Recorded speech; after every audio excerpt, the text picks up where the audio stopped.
Oh, yeah. What's going on, everyone? Why does it sound so quiet in my headset? How does it sound on your end? Oh, that was a little bit too loud. What's going on? Can you hear me out there? Can you hear me? Can you hear me now? I don't know. Maybe. Still trying to figure it out. 84 episodes, and we're still trying to figure out, or I'm still trying to figure out technical problems. Don't ever tell that I can learn something new, because I guess I can't. So what's going on, everyone? How are y'all doing tonight? We are here again, Thursday, March 10th, 2022. We're halfway through March, and man, we are 1/3 of the way, 1/4 of the way through the year almost. Is that? I can't believe it. So we're here, and the weather's pretty good here in Baltimore today. It's cool, crispy, mild, not too bad. I can't really complain about the weather. It's not as warm as it was this weekend. This weekend was what, 75 degrees? That was pretty insane. Like, I was really enjoying that. But actually, some crazy stuff's been going on this week for me. It's like I got a call last weekend. So after the last show, I got a call from the guys in Saudi Arabia, and they're like, "Hey, man, we need you to come and run one of our competitions." Okay, that's fine, cool. When do you need to do it? We need you to be here by the 16th. And I was like, "What? The 16th? What the heck is that all about?" So now we've been scrambling to put this all together. So another big event from the other side of the world within a week and a half, within 2 weeks, 2 weeks really. So it's been a little bit nuts. I spent a lot of time today trying to figure out flight arrangements and everything. So I think we're almost there. We're almost there. So the way it's going, it looks like I'll be leaving Monday morning. So it looks like next week's show will be from Saudi Arabia in the city of Jeddah. And Jeddah is, if you're not familiar with Jeddah, is the West Coast city on the, not the Gulf Coast. It's on the, whatever the Egyptian Sea, Salt Sea. I don't know what it is. It's over on the west side of Saudi Arabia. It's supposed to be really pretty there. Like, it's a waterfront town. Maybe there's a beach, but I don't know what the beach is all about there, because, you know, you really aren't supposed to be taking off your clothes in public. So if there's a beach, I don't know what you do there. Like, am I supposed to go sit there in pants and a long sleeve shirt? Who knows? Anyway, so we're here. We've got another great show coming up for you. We're doing coffee and cigars, as we always do. So tonight's coffee is also from Saudi Arabia. Again, we're sticking with the whole mono coffee roasters themes, and we're bringing today the Kirundo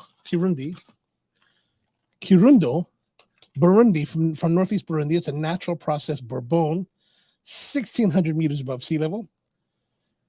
We've had this once before, and it was pretty good, and I'm actually at the very end of it. So pretty much there's not even enough left in here to make a full cup. So we'll see what happens. I mean, typically when I come up with this little bit amount that doesn't make a full cup, I just kind of toss it into a jar and mix everything in with it, and it becomes this bigger jar of just a hybrid of a blend. It's a blend. It's a blend we call Baratza. What does Baratza mean? I don't really know. Actually, it was a name that I got from one of our coffee importers. That's what they do at their roastery. They're like, "Oh yeah, we just call it Baratza." Right on. I'm going to do that myself. All right, so we've got this coffee, and we're going to be brewing that up today. We're just going back to one of our old favorites, the Abbott Clever. And if you're not familiar with the Abbott Clever is this full immersion brewing device that has a paper filter. So it's full immersion in the respect that it's similar to French press, because you're taking the coffee and you're now soaking it in water for about 3 minutes. And then the difference is that at the bottom of this Clever, there is a valve that the cup sits on. And when you sit this on the cup, the valve opens and the liquid flows through. Right? And so we also put the paper filter like this, and that paper filter filters the coffee, keeping it clear, unlike the French press, which doesn't have a paper filter, and you get all the sediments and oils. So paper filters do remove the sediments, but they also remove the oils. So there's a bit of a richness from the oils that you get in the French press that you wouldn't get from any other method. And this does remove that. I guess you could brew without it, but then it would clog, the particulates would clog the valve here at the bottom. Now, when you set it down, there are 4 feet so that when you place it on the 4 feet, it doesn't open the valve, right? So it's only when you place it on top of your cup that the valve opens and it flows through. And this one's just enough to make about 12 ounces. You could probably squeeze 13, maybe 14 ounces out of it. All right, so we're just going to get the paper filter. We got a number 2 Melita style filter, and we're going to fold it over the edges right here where the seams are, right? You can see the seam. So we just fold that over. And that the reason we do that just because it will lay flat inside the bowl of the brewer, right? Put that in. Then we're going to get our coffee. We did a coarse grind, very similar to a grind that you'd use in a French press. Yeah. Right? So nice and coarse. Because it's a natural process, it's got really lovely, like fruity, berry-ish notes, like fermenty notes on the nose. So we're going to put that in. And it's really quite simple. We use a timer. So we're going to set our timer now for 3 minutes. Right, 3 minutes. There we go. And then we're going to take our water just off the boil and add the water, starting the timer as well. So we're just going to add a little bit of water, as you can see, just to start the brewing process. I'll put this light here so you can maybe get a little bit. So you can see there's some water, or you can see this is really the coffee is fully saturated with it. Now we're going to add more water, break down the crust that is formed because of the blooming. And we're going to notice that it's going to start to rise, of course. Good. You can also see that there's a lot of the coffee still filling up the paper filter. What's up, Rusty? How you doing, man? Good to see you. How you doing? When are you coming down? You said you're coming down Friday or Saturday? In case you're not familiar, if you guys are watching, Rusty's wife, Amy, is going to be performing at the Maryland Opera this Sunday on the 13th. And tickets are $25 at the United Methodist Church on Charles Street in Towson. So if you happen to have the time, come on down. Check out marylandopera.org. Well, I put it into Google. Maryland Opera. There's only one, and it's a well, I should just pull it up here. Why don't I just pull it up here? Maryland Opera. Nice.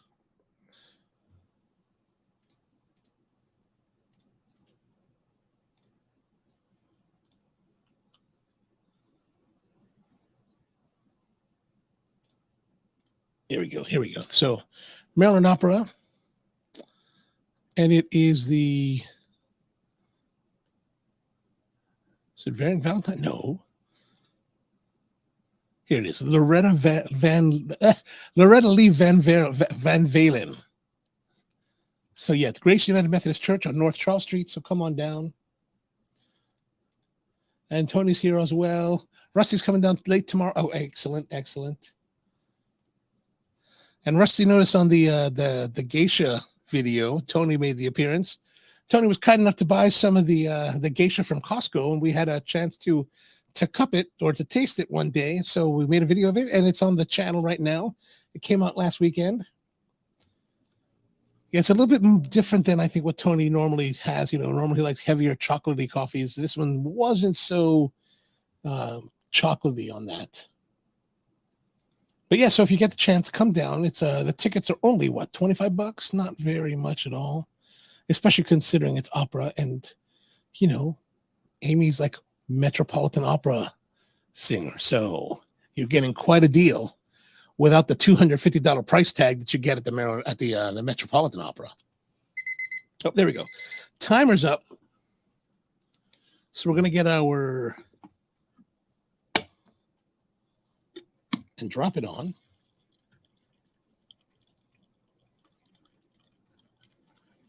Now it's flowing. Let's get the light back on it. So as you can see, it's coming down.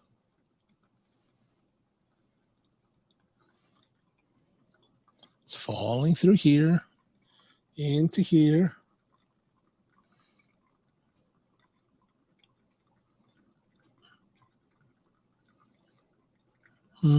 Mm-hmm. It's the most exciting part of the process, I think.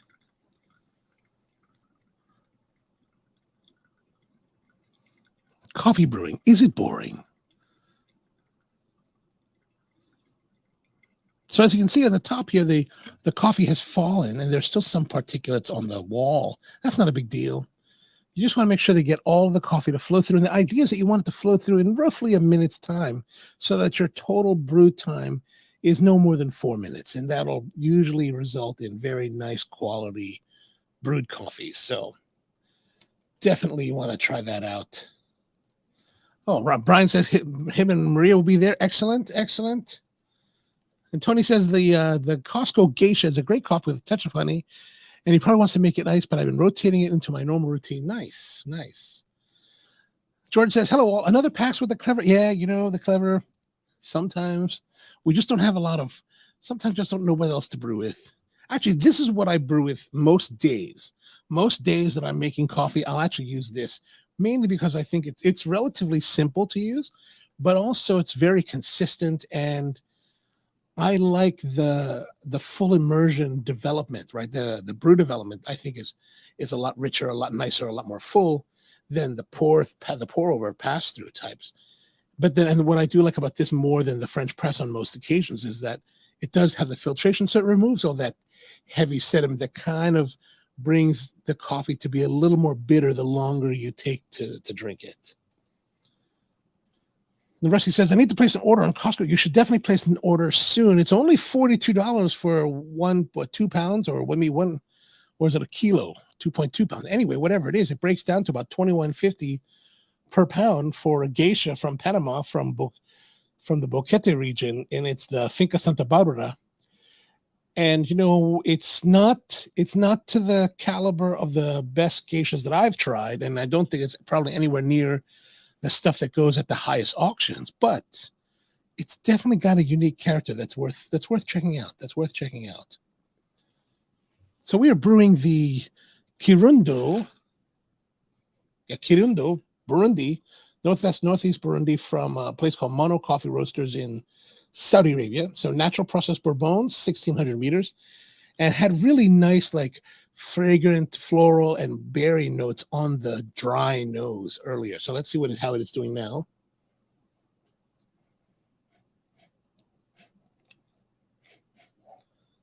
It's a little bit lighter. Actually, it's, in some respects, I have to say it's a little bit nondescript. George says more mono. Well, you know what? I do have a little bit more mono left to go. Maybe I'll get some more next week. You know, actually, since you're just joining us, you might not have heard my announcement earlier. I got a call after the show, like on Friday, I think it was, from the guys in Saudi Arabia. They're like, hey, we need you to do another event for us. I was like, yeah, sure, anytime, man. I'm always open to it. When do you plan to do it? The 16th. I was like, the 16th. Well, that doesn't leave us a lot of time to plan and put it together. So now it looks like I'm probably going to leave on Monday to go to Saudi Arabia, to the west coast of Jeddah. Still a little bit in the question in the air, because there's still been some concern and discussion about booking the particular flights that I need to go, and hopefully we'll get all that. You know, I'm sure we'll get that all resolved, and then. But that's about it. So that's where we're going. We're heading out there again, I think, and so probably. Unless things don't happen, which there still possibly could, next week's show will be from Saudi Arabia. And then I'm actually planning to do another. It'll be essentially like the same schedule as in December, where the first week, Saudi Arabia, the second week will be Dubai, because I'm trying to go to Dubai, because when I was there last time, I didn't get a chance to visit the World Expo. And I thought, well, it's going to end on the 31st. So if I'm going to go, I better go now. And so hopefully it won't be too crazy, although I'm sure since it'll be the last throes of the expo, it's going to be pretty crazy. So hopefully it won't be too bad. But we'll see. Yeah, so I'm doing this one event called the Cup Tasters. And Rusty, you're probably familiar with it, but everyone else may not be. What the Cup Tasters event is you have each competitor is presented with a table of 8 sets of triangulation, and each set is comprised of 3 cups of coffee, 2 of them are identical, 1 is odd. And there are 8 sets of those. And the competitor at the beginning of this time must taste and identify the odd cup by placing it forward from the other 2. They have 8 minutes to conclude that performance competition. And then once that's done, the MC will be like, all right, here, raise up your cup for number 1. Yes or no? 2, 3, 4, all the way down the line for the 8. And the person that has the most correct cups identified has the highest score. So potential score of 8. Now, in the case of where, more than one person, gets the score. So if, like, let's say all 3, let's say there's 3 on the stage at a time. So all 3 of them that go, let's say all 3 of them have identified the 8.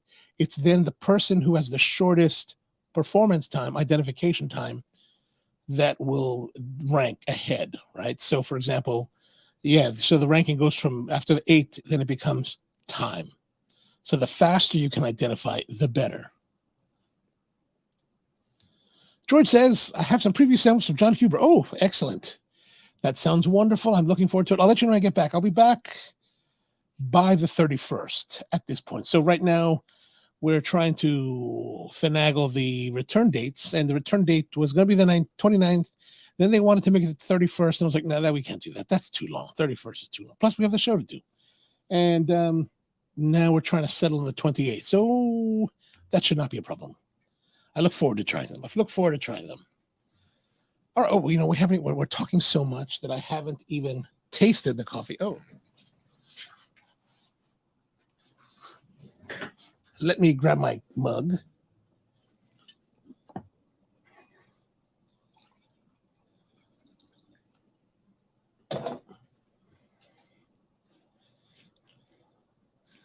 Is there any more opening?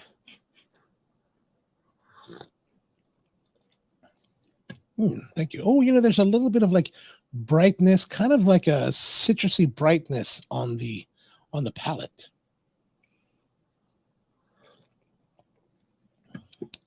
And Rusty Sir returned just in time just in time back, and then a week home, and then up to Boston, and then I'll be back home for 2 weeks, and then looks like I'll be off to Lima, Peru.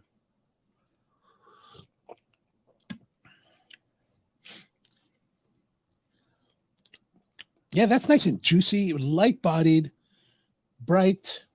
Very nice, very nice. All right. Let's move on, because now we've got a nice coffee prepared so that we can have it with our cigar of the day.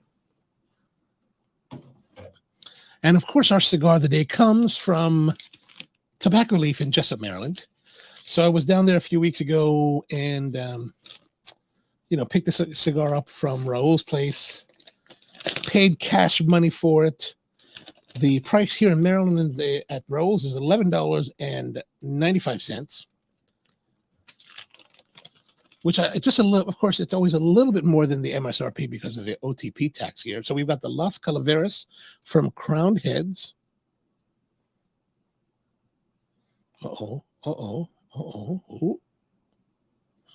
There we go.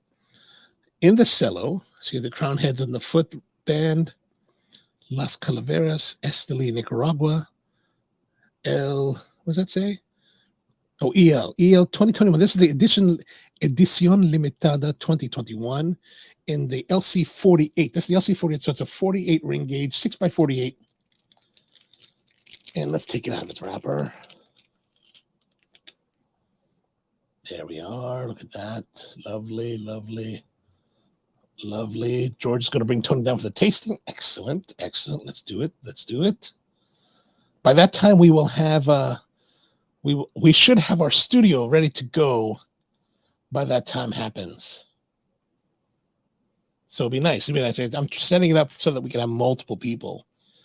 So we'll get that. All right. So let's get this foot band off. It feels, here's the thing. Let's look at this. It feels pretty nice and silky on my fingers. Like, it's really a nice, sexy feeling on the fingers. Like, it's not all cigars have that. Every once in a while we get it. Oh, it's really pleasurable, to be honest with you. Very pleasurable. Is it hard to focus? Oh, you mean the camera's having a hard time focus, or you're having a hard time focusing? I'm trying to make that, YouTube-y kind of like fancy looking stuff.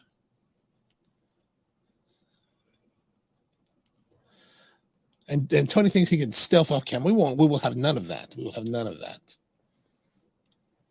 Yeah, Tooth and Shine. It's really pretty. I mean, look at that. Look at that. Really kind of pretty. The aroma, the fragrance is very light. Like there's a very light manure barnyard to it. Like some cigars, we get a really forward with the barnyard. This one is very, very reserved.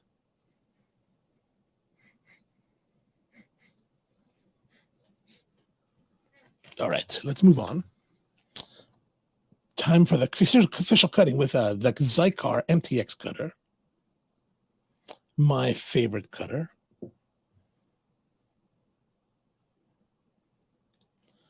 And the guy thinks he's shy. Whatever, dude. Whatever now. The price for the cigars is to reveal yourself on international television. All right, so there's the cut. It looked to me like there's a little bit of looseness on the edge of the cap, but no, that's not the case. Okay, so let's look at it closely. There you go. It looks pretty good, man. That was a nice cut, nice and clean cap there. After all there's the lift. I was thinking, there's the lift. Yeah, there's a little bit of lift, maybe a little bit of dryness. I'm gonna wet it back down with spit. I like it, delicate funk. I like it. Oh, here's something that I just noticed. Where the foot band was covering it, there's actually a wrapper color difference. Although, interesting. Okay, so here it is. Look at that. On this part of the cigar, get it there. We'll get it there. Don't worry. Don't worry, Rusty. We'll get it there. Look at that. On this part of the cigar, it's the distinction between the darker and the lighter is very, very pronounced. As I rotate it, that pronunciation disappears. Look at that right there. None. There's no. What is going on there, George? Tell us. Look at that. Oh, what is that? Oh, what is going on there? We go back around. And look at it. It's really, is it coming back? Oh, yeah, there it is. Look at that. Is that intentional or is that just, I thought it was intentional, but maybe that's just, wow, that's really interesting.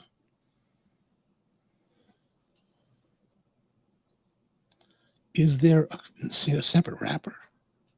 There is a slight catch. Or maybe there isn't. I don't know. Look at that. But that's interesting. I mean, and it's really, really stripped. But look, okay, so look at this. Here, look at this. Look at this. Is that vein here? Is that vein intact, or am I just seeing things?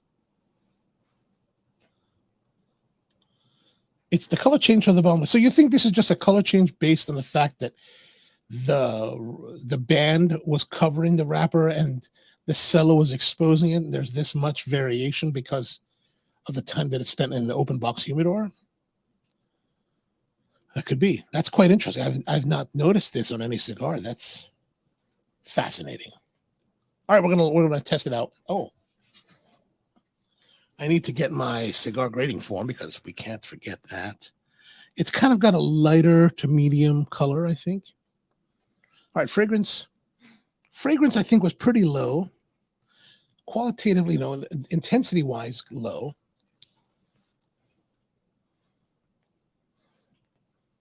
So the draw is rather tight, very snug. Like to the point where it's not plugged, but it certainly is uncomfortable. There's that point where you're doing the cold draw, the draw, and you're like, okay, it's good resistance, great resistance, great, good. Suddenly it's like, oh, it's getting heavy. It's getting heavy. Where you notice it. That's where this is.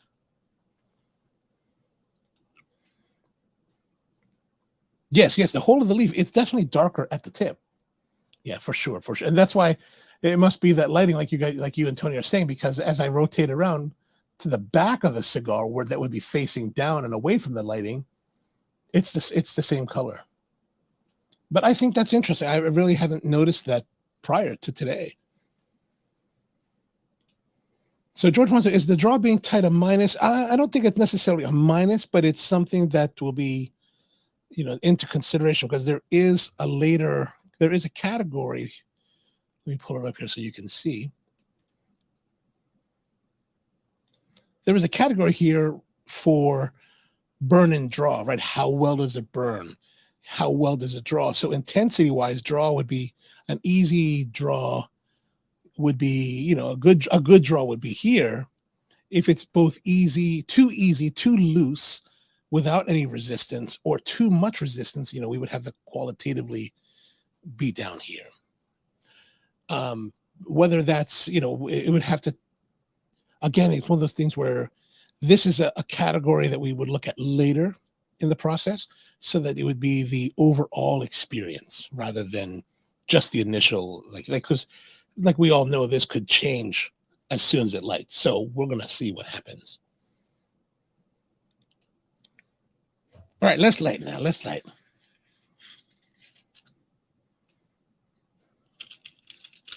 We're going to use the matches from tobacco leaf.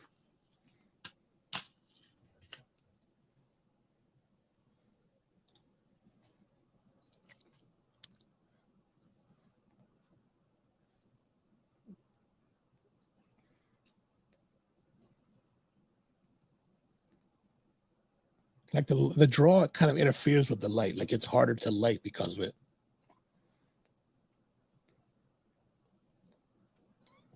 But there's a very initial explosion of spice on the tongue during the light. Like it's very like, woof, woof, spice.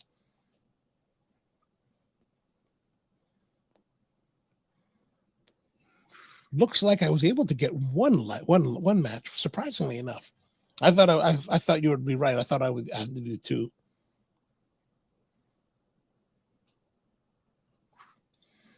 Tony says, sadly, his Neanderthal Lancera seems to be broken because I already got the... Is that broken, or is that just kind of how they normally are? I don't know about you guys, but I tend to smoke cigars that I'm enjoying. I tend to smoke. I feel like I smoke them faster.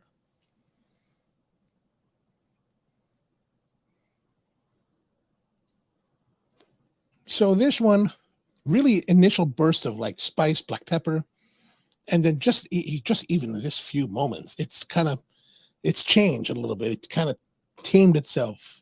There's still good black pepper. Like black pepper is very solid on it, but that initial burst of like spice it's kind of like boof, and then black pepper.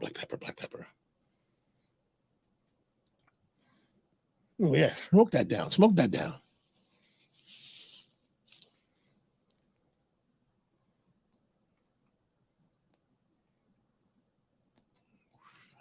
I would say the tightness of the draw is tight, but not too tight. It's right on the verge of the point. It's not over this point, but it's right to the edge of the point. When you get the cigars that are super, super tight, and you start to feel the cigar to try to see, okay, where's that like plug so I can like smash the hell out of it? We're not there. We're kind of close to that point, but we're not at that point.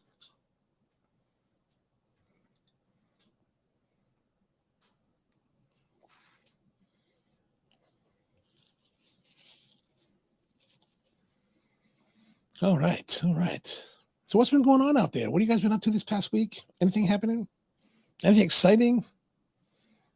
Other than the war, we don't worry too much about that.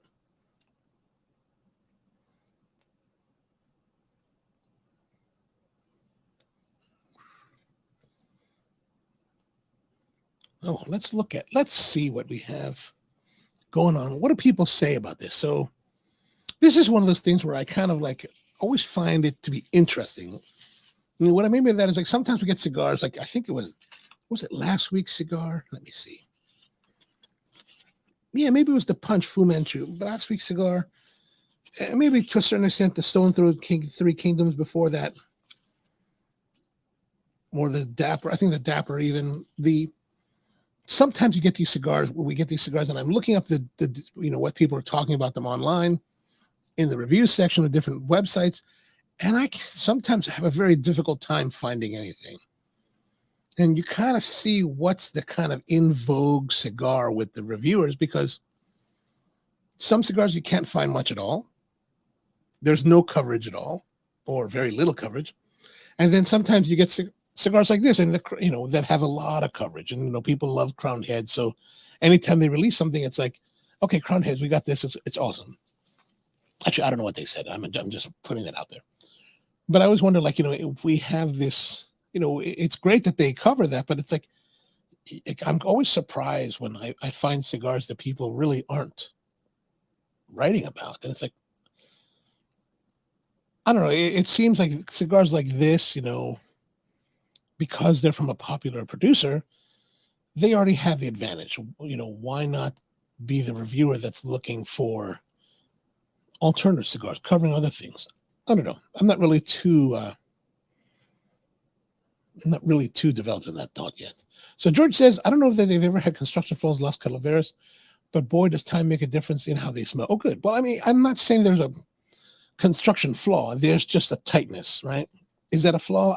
I'm not to that point of saying that it's because it's not plugged. It's just snug, right? Like your first time.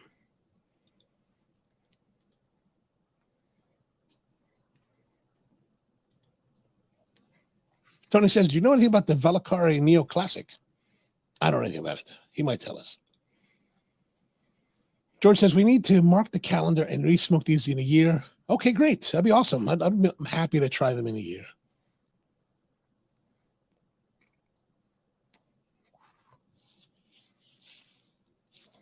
I'm always interested in trying different things. All right, let's have a look here what developing palette. The guys developing palettes, what do they have to say about this cigar? They guy named John McTavish did the November 3rd review, 2021. And so, of course, it's a Toro Vitola, 6-inch by 48. The wrapper is Ecuadorian Sumatra Oscuro, which is, relatively nicely colored. Nicaraguan biter, Nicaraguan filler. From the My Father factory. The blender is undisclosed. Released in August 2021. And they bought this at the Corona Cigar Company. All right, so we've got what I like about developing palates, guys. They've got, they put a board of guys together to try the different cigars, and I think that's a nice way to do it, because not everyone's going to align their palates with any one reviewer or any one person. Like, there'll be many people that don't share my palate, and which means that they don't share the preferences that I do, and that's perfectly fine. I think whenever you're looking at review sites, you should be reading and looking and experiencing, and then comparing your own experiences to that of the person writing the review, and then decide, later over time, like, okay, this person and I see things in a similar light, so I can rely more on what they have to say. And I think that's true even with, like, when you're with a group of friends who smoke cigars, and you guys know each other for quite a while, and you smoke together, and you see what you have smoking, you share cigars, you share discussion about cigars, and sometimes then you realize, okay, well, what this guy says about this cigar, or what he likes, maybe it's not quite in my wheelhouse, and that's all right, because not everyone can smoke the same cigars.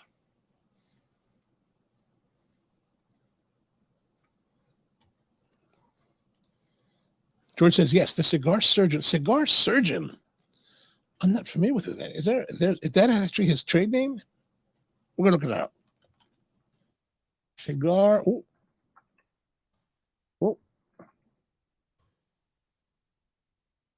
Oh. Hold on. Cigar Surgeon. Oh, he's a cigar. Okay, gotcha. Sorry. I'm not quite up to speed with everyone's handles out there. What's going on, Steven? How you doing, man? How are things in Phoenix? Welcome to the show, as always. Always welcome. Glad to have you. We're talking about the Las Calaveras LC48 from Crowned Heads, and a little bit about John McTavish, the Cigar Surgeon, down in Florida. I guess he's in Florida because they bought it from Corona Cigar. All right, so let's see what John has to say. The Crowned Heads Las Calaveras edition limitada comes in cello, does not have UPC, blah, blah, blah. Okay, from the foot picked up on hay, raisin, sweet tobacco. So first third, we got John talking about the first third open cinnamon. Oh, that's a good one, cinnamon. That could be that initial burst of spice. That could be a great way to describe that. It was like on the light where it just kind of, and then like toned down, or like it like exploded with the spice and then mellowed to black pepper. Cinnamon, bread, wood, dry wood finish in the post draw. Pepper lingers on my lips between the draws. Some minerality and earth is present in the retrohale as the pepper joins a few retrohales in. I don't really retrohale, so I'm not really good at that. The pepper is so intense that it begins to run all over the other flavors. I would definitely think that's in line with what I'm experiencing. I'm not really getting a lot of these other flavors he's talking about, but definitely the pepper, the black pepper is definitely very dominant in the cigar. At roughly 10-minute mark, the pepper intensity begins to fall as it does chalky, as it does, some chalky chocolate comes through. Bread and bacon spices continue with wood by the halfway point, but the combination is unbalanced. Near the end of the first third, this guy, very nice descriptions here.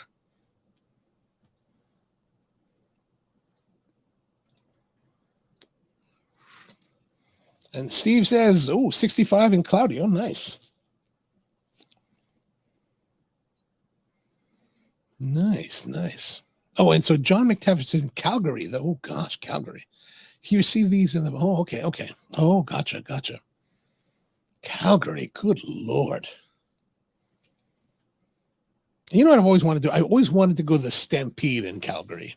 So back in the 90s, I used to go up on the summertime, in July, actually, to Edmonton. We would compete in the Canadian Stock Gun Paintball Championships. And actually, we won like once or twice. So we'd fly up we would actually fly into Calgary and then drive up to Edmonton from there. And like we were always there right around the same time the Calgary Stampede was happening, but we never took the time to actually go. And I've kind of regretted that. I always wanted to go and check it out. We did one time go up to a place called Drumheller.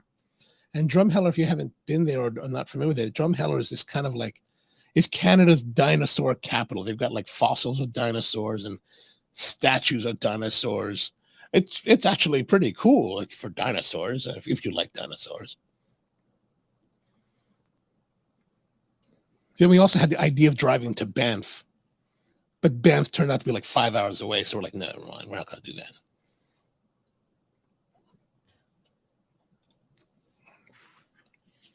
But Calgary, that's a pretty cool place. So Tony's talking about Nimr Ahmed, which is the Valakari. Let's see, Valakari. Well, let's look at that. Valakari. Oh, good Lord. So evidently, according to Google, Valakari is a distribution service in Tallahassee. Let's see what he's got here. Some cigars, the core brands, The Messenger, Neoclassic, and Nobility. I've never seen these. Are they distributed anywhere around here, guys? Oh, retailer locator.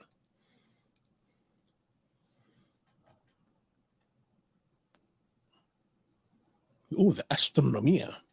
Bold Connecticut broadleaf. Landing in summer 2022. Find out your news. Okay, let's try again. Click again. Okay, there's nothing there. Store locator.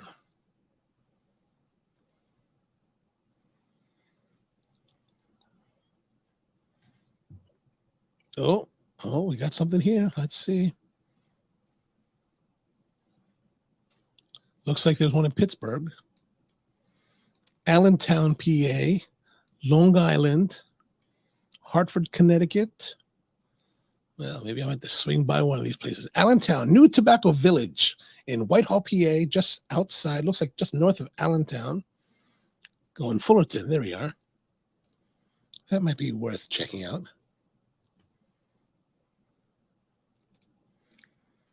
George says, Calgary has a bar with my favorite slogan, liquor in front, poker. Nice.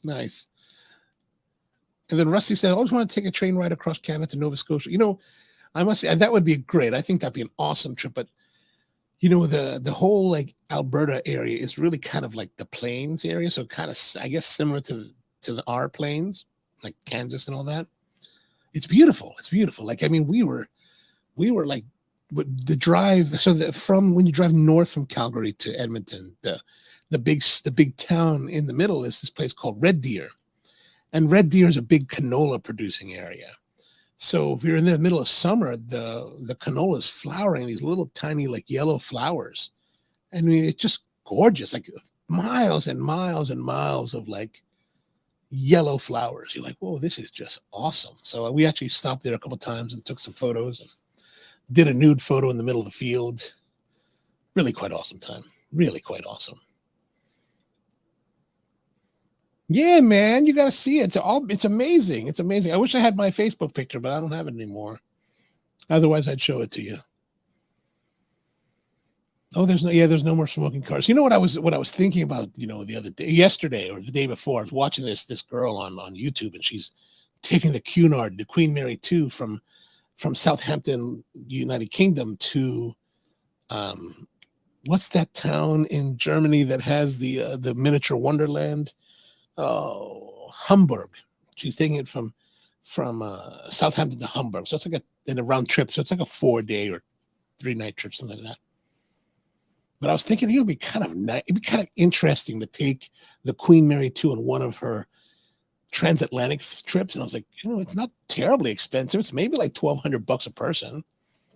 Sometimes, a little bit more, sometimes never less. But the whole thing was like, well, if I was to ever do a trip like that, we would have to have a cigar lounge because that would just be ridiculous. And turns out the Queen Mary 2 does have the Churchill cigar lounge. So not too bad. Not too bad.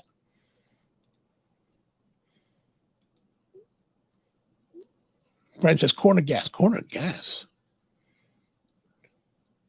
So here we are. We're going along. Let me pull this back up. Oh, so we haven't really talked about where this so there's a couple places there. So let's see. What else do they have here? Shop. Let's show. We can buy from him.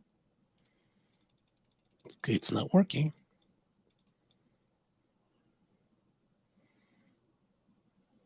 Oh, factory surpluses.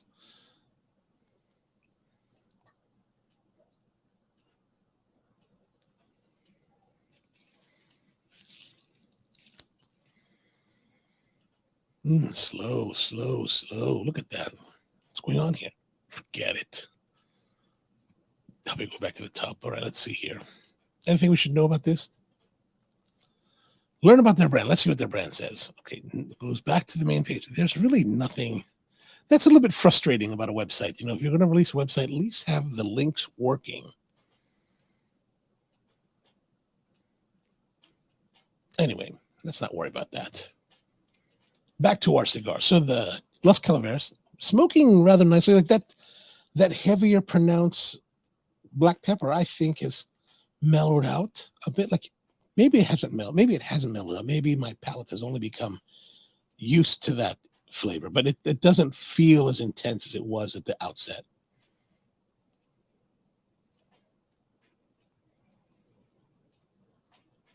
But it's still very pleasant, very pleasant.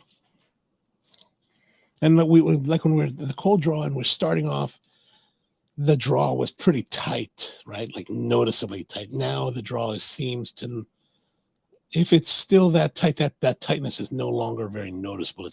It's kind of blended into it, and now it's simple. It's simply in easy to draw on. Tony says it's a piss poor website. Yeah, don't really want to. It's not. I don't know if it's piss poor, but it's definitely like you could connect the links at least. That would be great.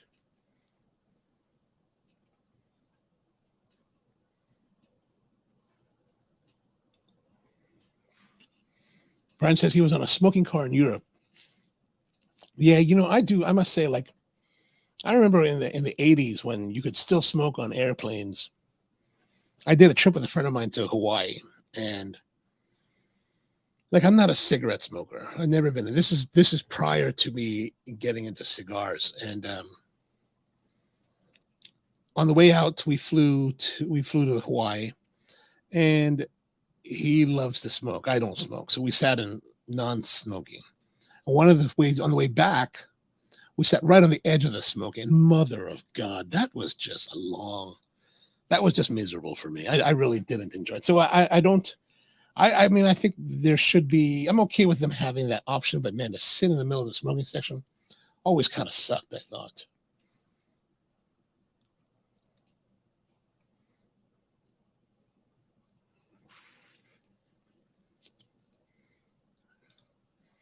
O'Brien says, corner gas is shut in the middle of Canada's flatlands.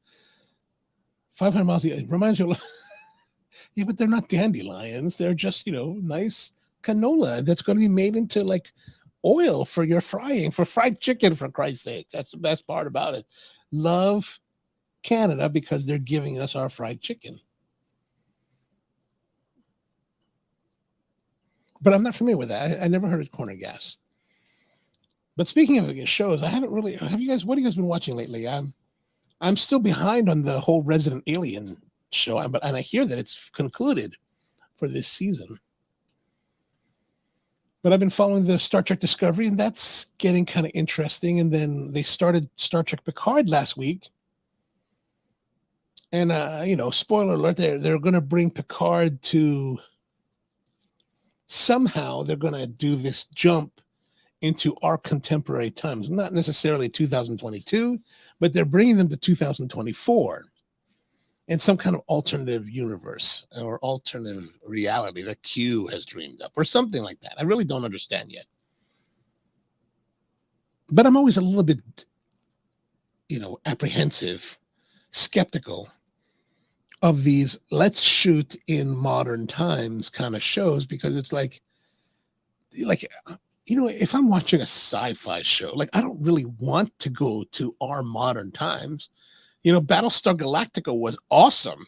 And then they had Galactica 1981. And you're like, what is going on here? Motorcycles with wings that fly? Get out of here. Where's Starbuck? That's all I want. I don't understand that. Brian says, Letterkenny. I'm not familiar with Letterkenny either. I'm so not familiar with these shows.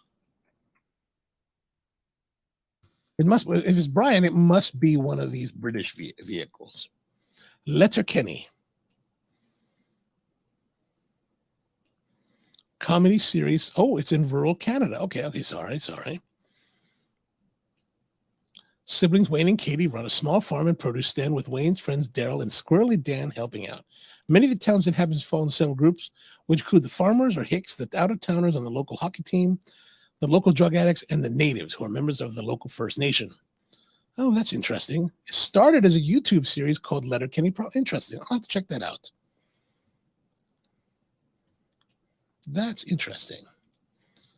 And then Rusty says, Top Jeff just started last week, but episodes run 8 to 9:15, and you're, yeah, what is it? I think all the Star Treks happen on Thursday night, so I get you. I just watch them later. Tony says, that's what happens to mess with Q. Yeah, I guess Q was pissed off with Picard some point in time in the past, and I never really watched TNG very much. I was more of I ended up being more of a Voyager fan. I love the Voyager.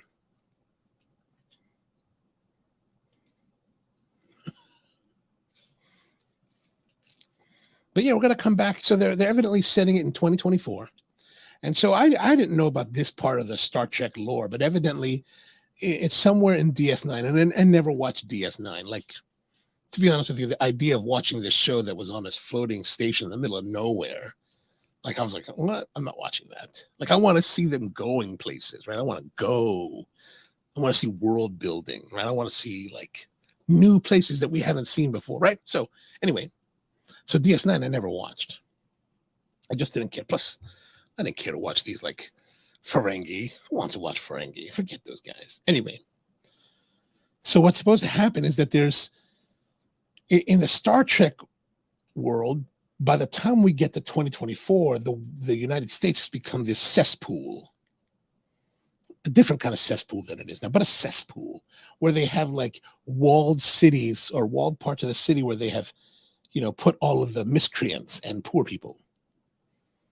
and they have revolution, and that leads to World War III eventually in like 2026, and everyone wipes themselves out. And then eventually Cochrane develops the warp drive in whatever 2061 or something like that. So we're kind of on the cusp of that. And so I was thinking, what if you're following Discovery, right? Discovery's gone beyond the edge of the galaxy to go meet up with this thing called Species 10C.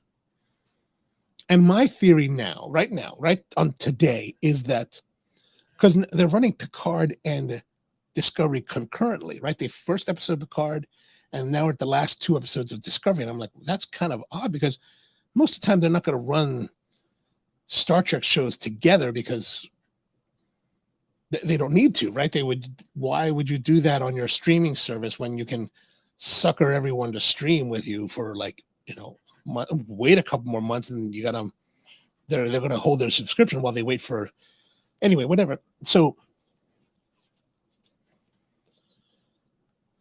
my theory right now, today, is that there's going to be a crossover, right?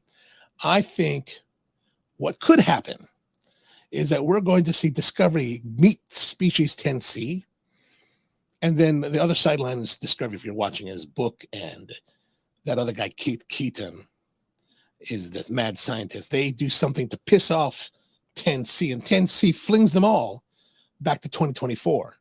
At the same time that Picard gets brought back there. So now Picard and Michael Burnham must work together in 2024 to do whatever they're going to do. And maybe they get to meet Sisko, who's also in the same time zone. These are my spoiler alerts for you. These are my spoiler alerts. Tony says, probably worse of the franchise. Which one? DS9 or one of the other ones?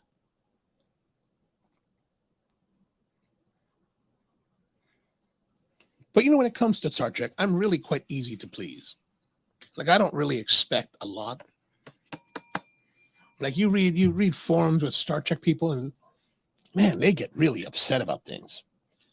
Me, I'm just happy to have a show to watch. It's just like the Doctor Who people. Like, you see these Doctor Who people, and all they can do is bitch and bitch and bitch and bitch and bitch about the current showrunner.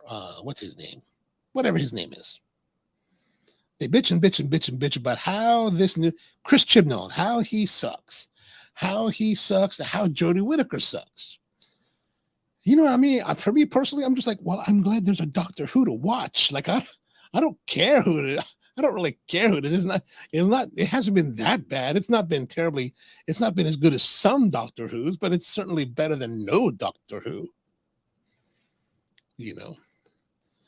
Tony says DS9 was the worst of the franchise. I wouldn't know. I just didn't have enough draw to it. I mean, but there's definitely a lot of fan base because they've lasted. I think DS9 ran for the full seven seasons. So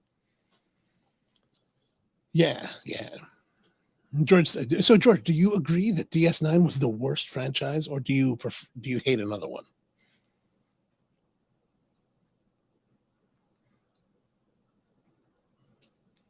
The one that really upset me, the one show that really upset me was Enterprise, right?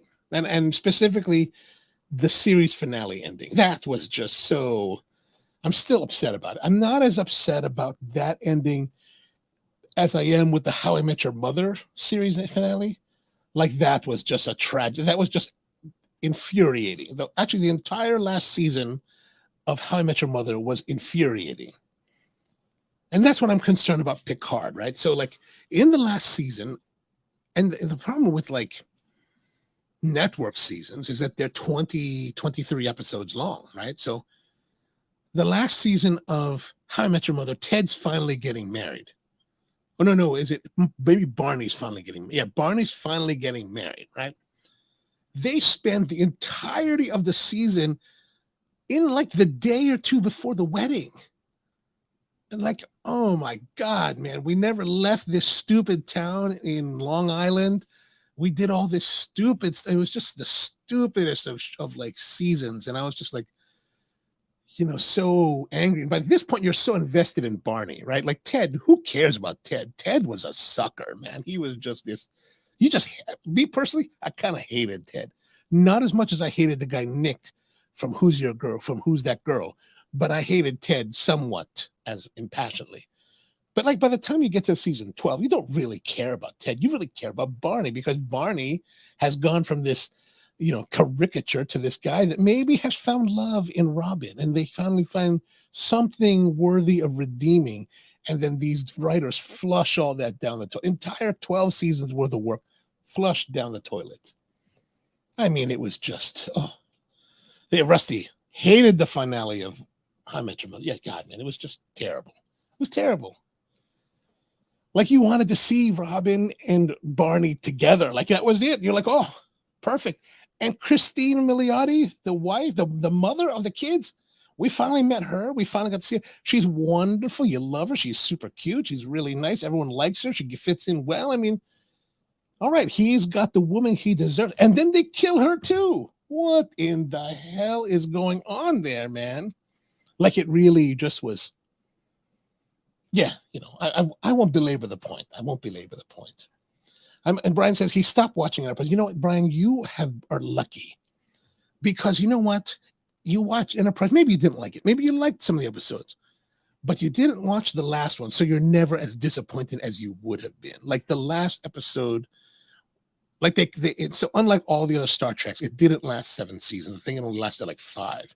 So they cut it short because what was it, Paramount or the CV, the CW, whatever channel was on, cancel it. So they had this episode, which was weak to begin with. And then here comes Riker. What the hell is Riker doing in this era? It's like 200 years or 300, 150 years before Riker, and he's suddenly there on the Enterprise? Get the hell out of here. I was so angry. Like, I'm yelling at the TV because it's like, what is Riker doing? I don't really like Riker. Actually, I hated Riker, especially after Enterprise, with a blinding passion until we got to the finale of the first season of Picard. Then he redeemed himself. Then I was like, okay, Picard's okay. I mean, Riker, it's okay.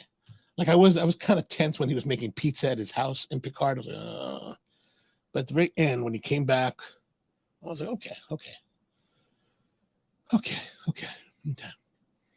The thing I like about Picard is that they actually love the Rios character. Yes, absolutely. Although in the first episode, if you notice, he didn't like that cigar yet. I was watching it again last night, and I think it was, and when he's on the bridge of the Stargazer, it looks black on the end. So he had been smoking at some point, but he wasn't smoking actively. But it's cool that he's able to carry it. That's really nice.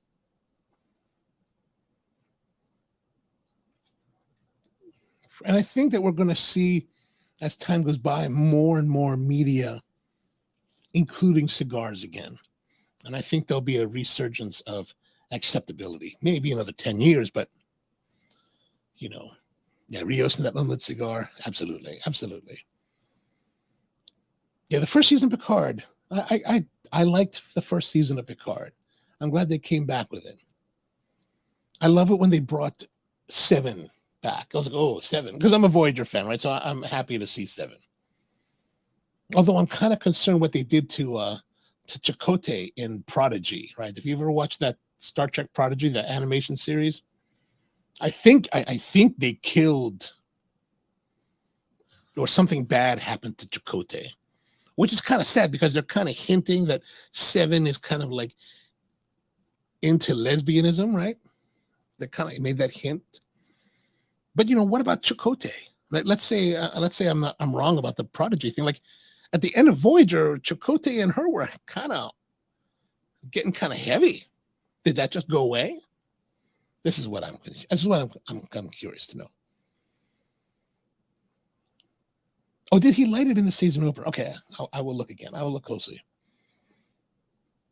Yes, I heard that they had just gotten the green light on doing another one with Chris Pine. Although, what's that new movie with Chris Pine that's coming? He's looking kind of old, right? He's looking a little bit old. I don't know if that's just the makeup or not, but I was kind of thinking, maybe he's getting a little bit old for Kirk. It's been a long time since he's been Kirk. And I'm kind of wondering, like, now, all right, we've had the first Star Trek reboot.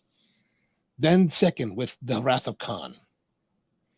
The third one was kind of a divergence. Okay, that was good. But well, the fourth one, what's the fourth one going to be? The fourth one, was it? Is that right? I think it was the fourth one was one of the worst of the original like movies, right? The one where they're at the campfire.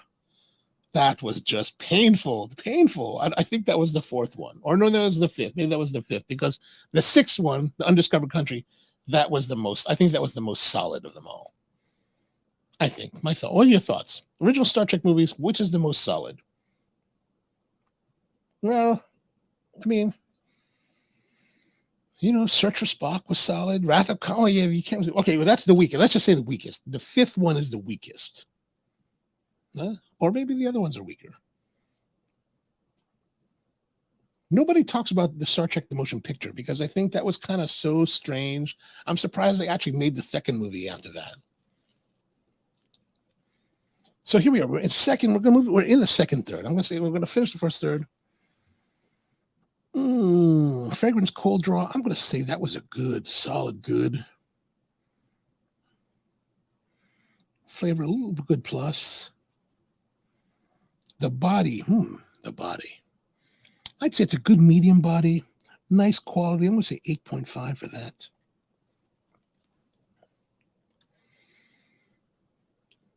Brian says he just lit a Neanderthal fatty, which is a strong. Yeah, man. Those Neanderthals.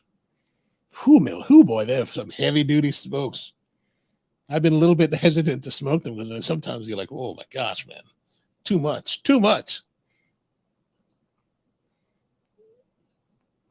That Skip Martin, he's very like, sometimes he makes some heavy duty cigars. I'm interested to see what they come up with their 50th, to celebrate their 50th birthdays, the Quincaillery or something like that. That should be kind of interesting. Oh, and also, I was just talking to Mike Rosales last week. He called me up and it was like, he's coming to town in September for the Humidor. They're doing a cigar for the Humidor's 25th anniversary, I think it is, 25th.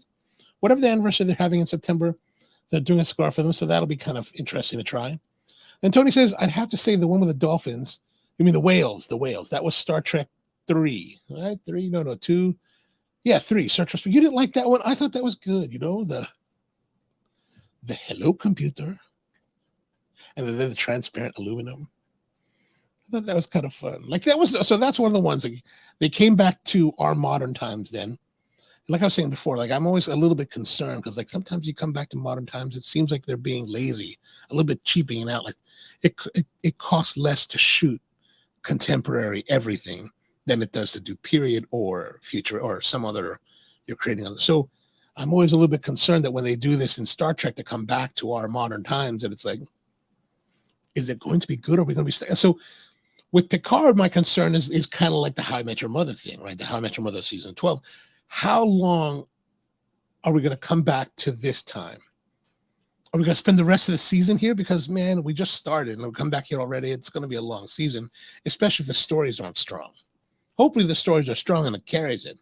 But if I want to see guys running around on a police vehicle, I can watch SWAT, right? So don't show me more SWAT. I want to see more SWAT. I want to see Picard kicking some butt. At least that's my thought.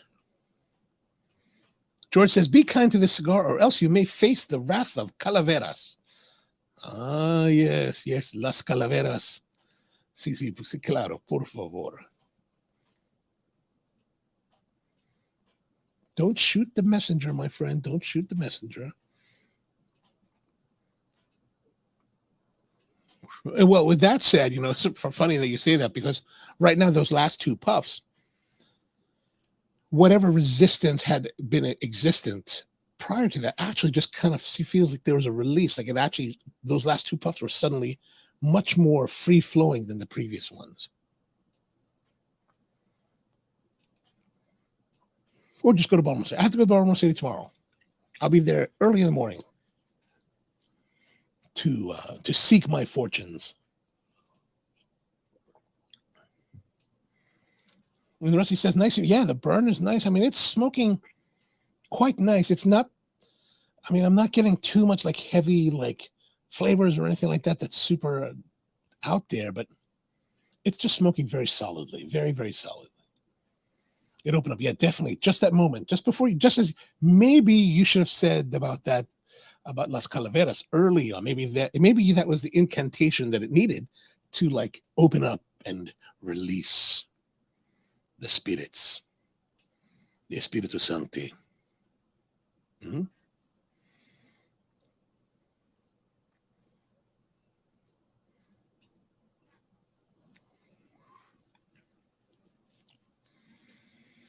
But like there's some differences, like like let's say because Brian mentioned the Neanderthal, like the Neanderthal's a lot of heavy, spicy, like pumping, right?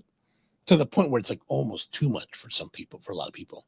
This one's not quite like that. It's a lot more reserved. It's a lot more smooth. It's a lot more. It's like it's pulling. It's like it pulls back a bit, right? Like whereas like say something like the Neanderthal or even the Revenge is a little more like. This one's like. Right? You get my point? Yeah.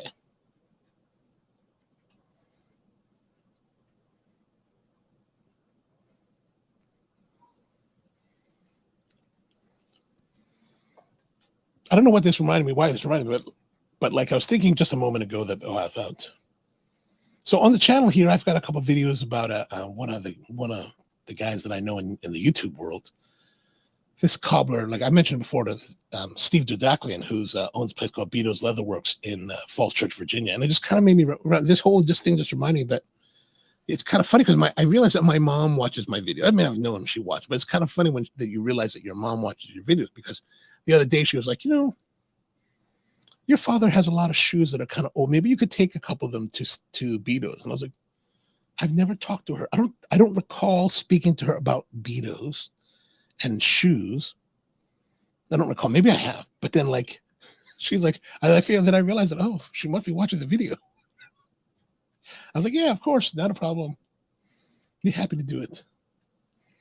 George says, I just think LC smokes just blossom when you give them humidor rest. So smoking them, well, we're trying to do it in time, in a timely manner. But I'm happy to wait and try another one with some age.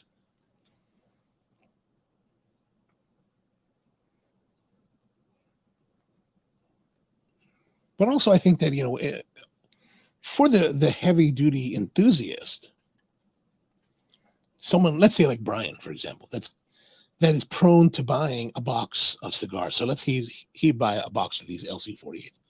He's in a great position where he can buy a box and put them away in wonderful conditions and then try them again in a year or so. But I do think that a lot of people that smoke cigars don't really have that luxury or don't want to afford that luxury or that task of aging. So I do think that it's important to try cigars when they're released, as they're released, without necessarily trying to qualify, it gets better with age,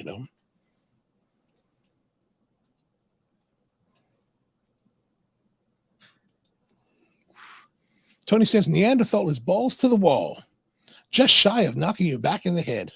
In the back of the head, man, I tell you that 2018, that Craft, the trumpet shaped one that was just a massive, like smashing you in the face the entire time.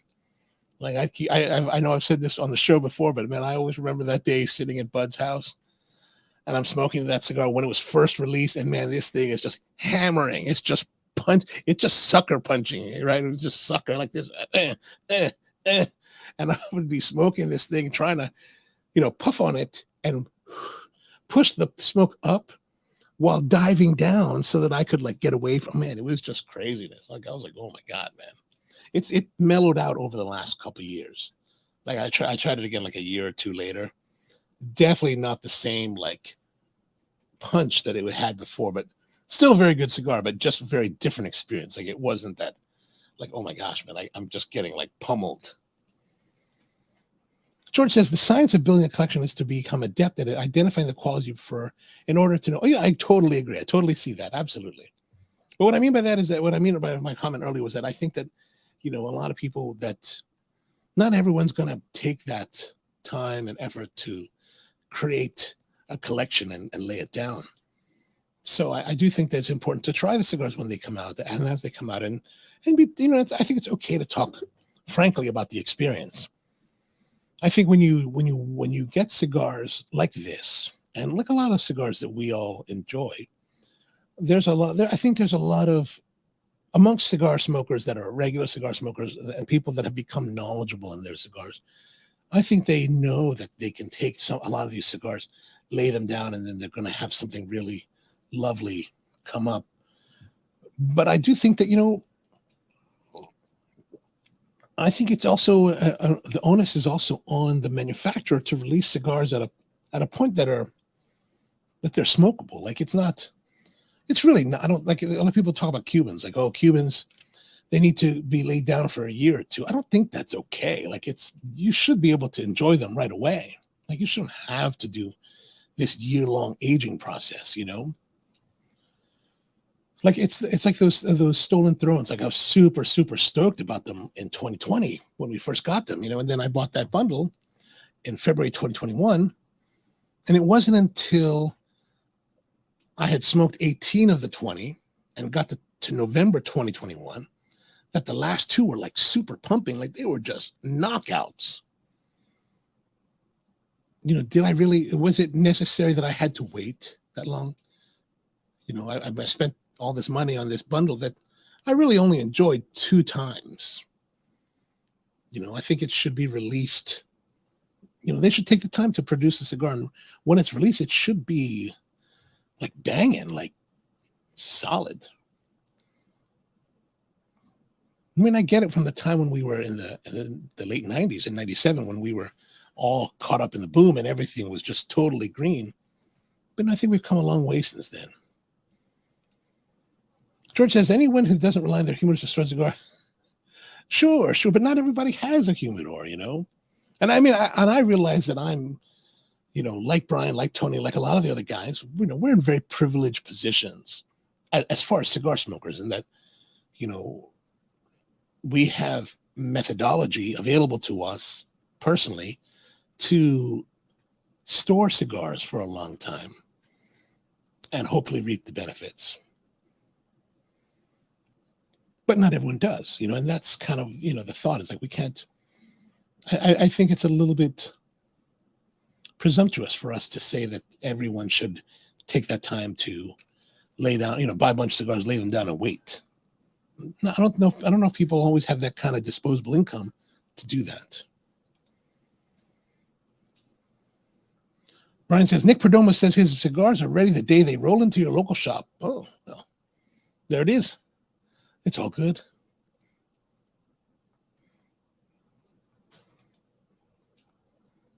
Now, I must say, George, the other side of it is that, like, let's say you have a cigar, like, let's say with the Stolen Thrones. I'm just not necessarily single them out, but just as the example that I can think of right away. So the cigars came out in February 2021. And if they really were, let's say they really were green and they were designed to be, to house until November so that they would have enough time to mature and even out and become the beautiful cigars that they are, then I think that's something that the manufacturer should be disclosing. Like that should be something that they should be like, hey, you know what? This is our cigar. We're releasing it now. Really, we want you to take the time and wait. And that way I think it gives the consumer that bit of information to decide, okay, is this, because there's going to be a lot of guys, like I can think of one of the guys in our cigar group that he's not buying cigars and laying them down. He wants to smoke them as he gets them. He doesn't want to have the psychosis like the rest of us that are storing cigars and wondering if we'll ever smoke them before we die. So I think for a lot of those people, I think a lot of people that smoke cigars are more in that category.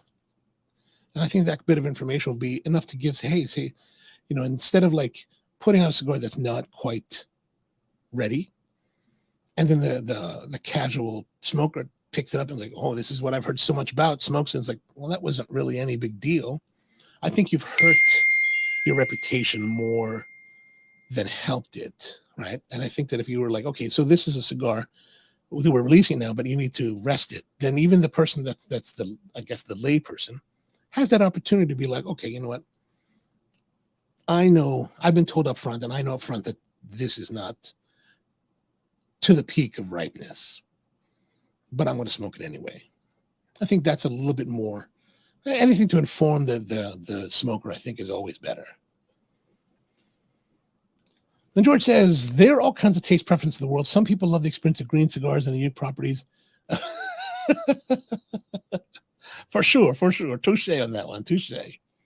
And Rusty says, the good thing the Tupperware is a way to age cigars without breaking. Yeah, that's, like I said, this Tupperware, people online that I've been chatting with, they're asked, like, oh, how should I do this? I've actually been telling them, this has been a great way to go. I mean, we're still in the middle of March, and we're still talking that the original humidification device is still supple.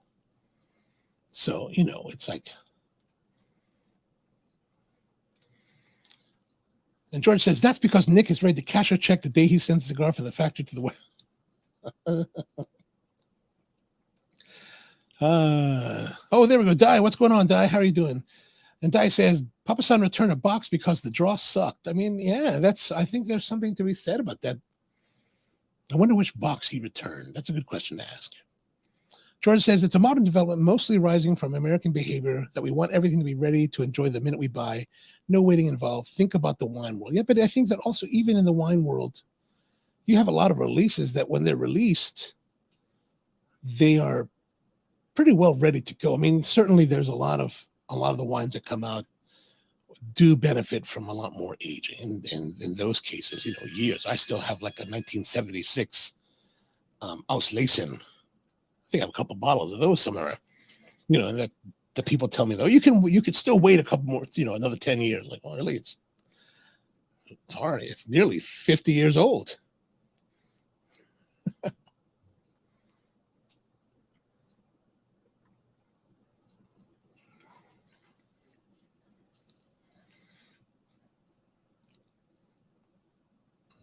But it's smoking nicely. It's smoking nicely right now. There's a little bit of dryness on the palate. Like my palate suddenly feels a little bit drier, maybe because I'm just talking a lot. The cigar, the coffee, it's a bright coffee, low body, clean. I think pairs very nicely with this cigar now. Like it's really just kind of complementing, right? The light brightness and clean crispness of the coffee is matching really nicely with this. And I wouldn't say that Calaveras is a very heavy body. It's kind of medium bodied cigar.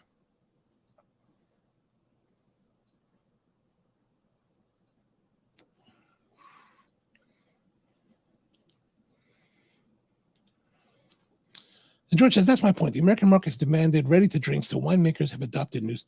Yeah, but I don't necessarily think that's a bad thing.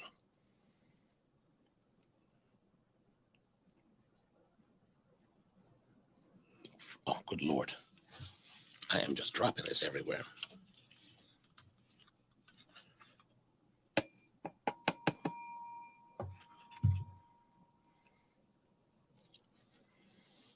I don't think, because it's, I think it's the one thing where it's like, I don't think a lot of people really have, not necessarily they don't have the wherewithal, but maybe they don't have the resources to invest deeply in a collection of cigars or wine or whatever to enjoy over a period of time. And I think that's nothing wrong with that. I think it's like you said, it's a reflection of our time. I think people nowadays have less disposable income.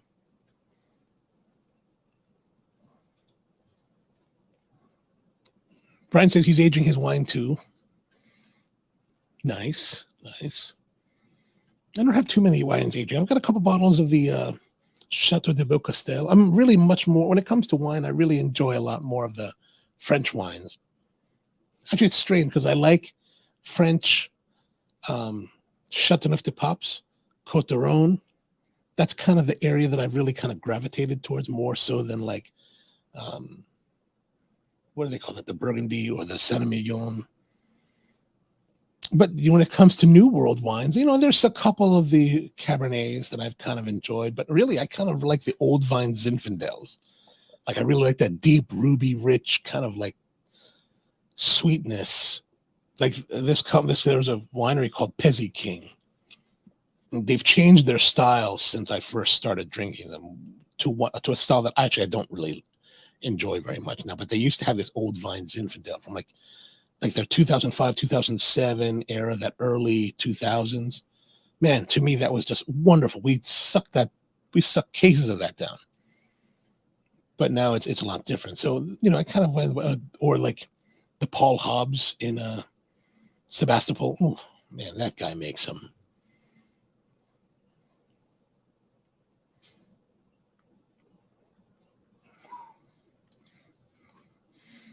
Brian says, even Tony Soprano aged one, even if he had to steal it.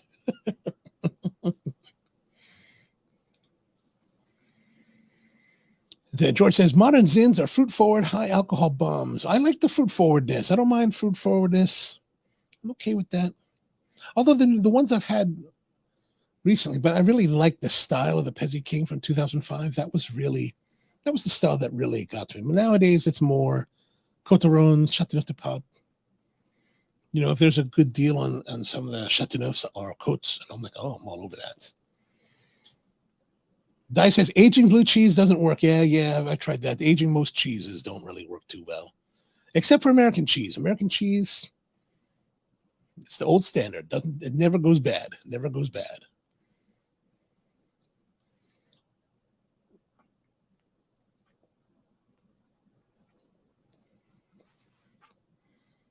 So smoking nicely now. We're coming towards the end of the second third. But nice burn. Consistent burn, consistent draw. After it improved to that point, just nice consistency, consistent flavor. Like the flavor hasn't really changed. It's been very nice.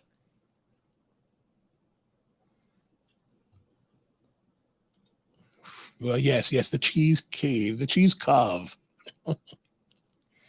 That's always a nice way to do it. That's where I don't know too much about cheeses. I like some cheeses. I just don't know a lot about them. I've had some really good cheeses I know over the years, but I just don't really know too much about it.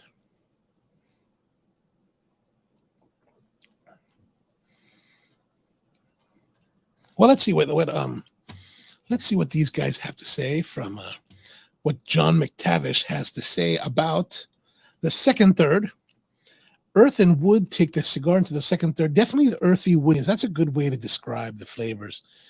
It doesn't really have the black pepper spice. It's kind of that earthy woodsiness is just kind of this mellow, kind of like smoothness that's been existent since about there. Fish's pepper accents. I don't want to get too much pepper. Some bread joins retrohale. Okay. Jun says the second third introduces harsh minerality. I have not experienced harsh minerality. Toasted cedar.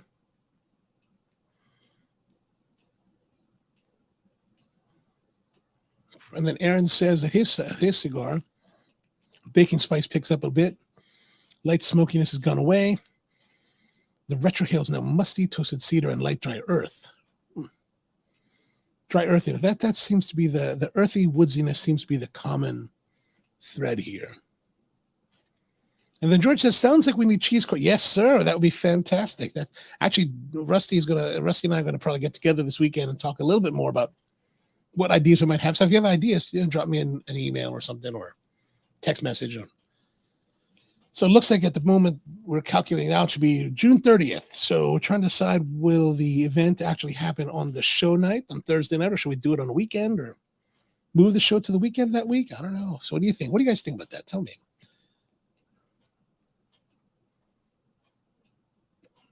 St. June was getting his retronos from second, third, and just harsh. He says second, third introduces a harsh minerality that is most evident on the finish. The profile is, however, still full of toasted cedar and dry red pepper spice. Strength and body is unchanged at medium. Maybe he might get more of that on the final third. Let's see what he says here. June's on the final third says the final third alleviates some of the harsh mineral notes. So the harsh mineral notes we're expecting that he had went away and then became more focused on toasted nuts. And then overall profile is still intact with toasted cedar and dry red pepper spice, and finishing on the medium body. Interesting. Well, let's see what other guys might have to say about this cigar. Cigar Arts.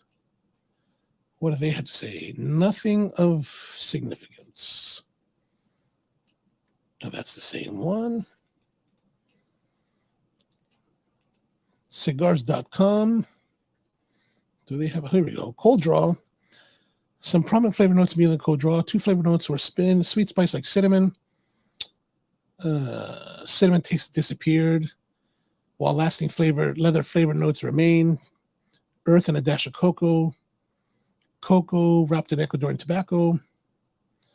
Second, final, thirds. Not much has changed in the last 2. I would have to agree with that. Like, it's been relatively static as far as, flavor. Definitely with that woodsy earthiness. I would definitely agree with that.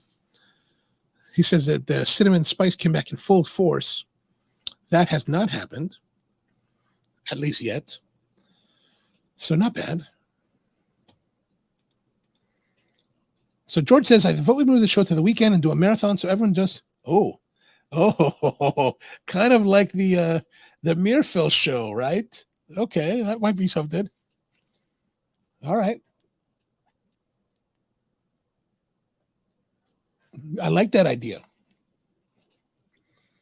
I like it.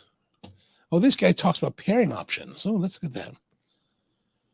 I went with my go-to pairing for most of my smokes. Brewed hot cup of coffee. Oh, nice. 2 sugars and 2 creams.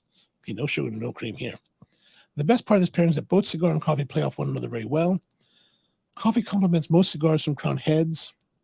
Nicaraguan tobaccos and coffee should always go hand in hand with one another. Oh, nice.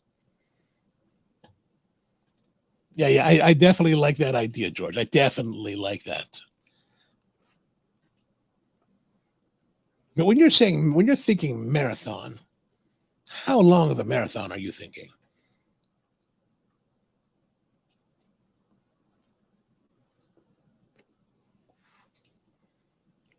Like, one of the things that I think would have been one of the downsides of our show well, this is really just for me personally. This is just my personal.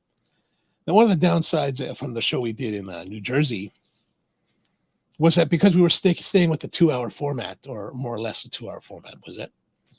We stopped smoking the Imperial Jade and then went to the next cigar. And, I really was like disappointed to stop. I was like, do I really have to stop?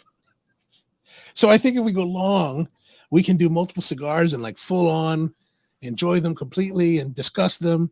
I think it'd be nice to have, multiple people on the show so we could really get into a discussion about it. So go 6 hours. Yeah, absolutely. I think sharing hosting news would be great. That's a great idea.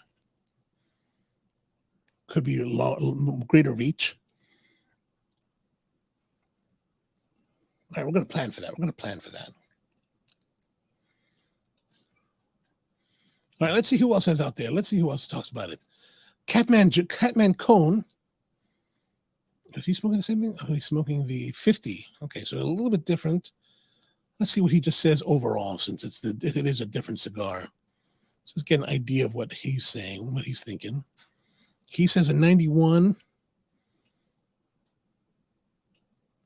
He's talking about Ian Copeland.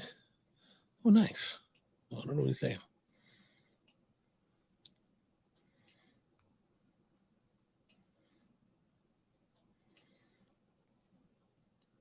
Okay, here we go. This is a very good year for Las Calaveras. Don't let the opportunity pass you by. The best of my love is playing. I'm verklempt. Long ago, I auditioned on bass for Piano Man. And this is how we played. Blend remains at a medium full, even keel. No surges in power. Even the nicotine is tolerable. My vision is fine. Perfect draw. He goes all the way to the roach and nubs it. Nice. So that's very high rating.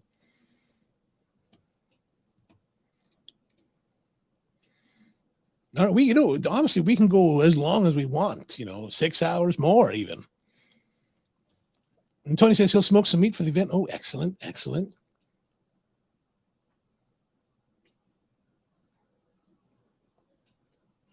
That'd be fantastic. Maybe we get some more rubs. Oh, we had a lot to plan. Russ, we got a lot to talk about this weekend then.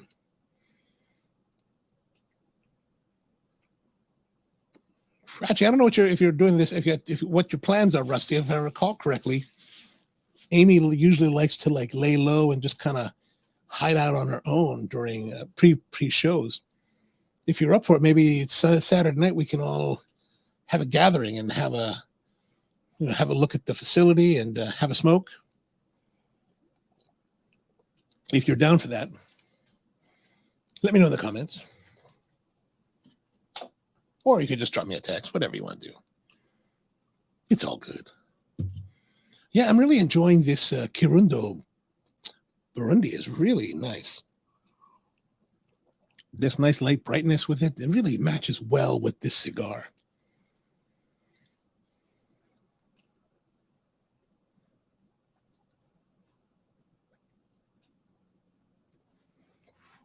Yeah, we'll have some bottles of some nice liquors, some whiskeys and rums and some meats. It'll be a nice time. It'll be a nice time.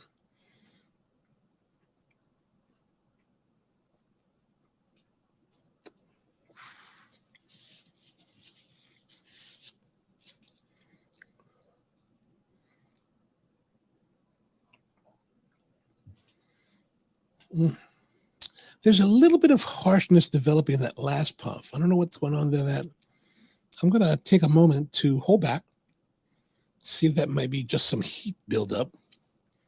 We'll let that cool down a little bit. Like I'm feeling a little bit of, like right where my fingers are, I'm feeling a little bit of warmth right there, like it's getting a little bit hot.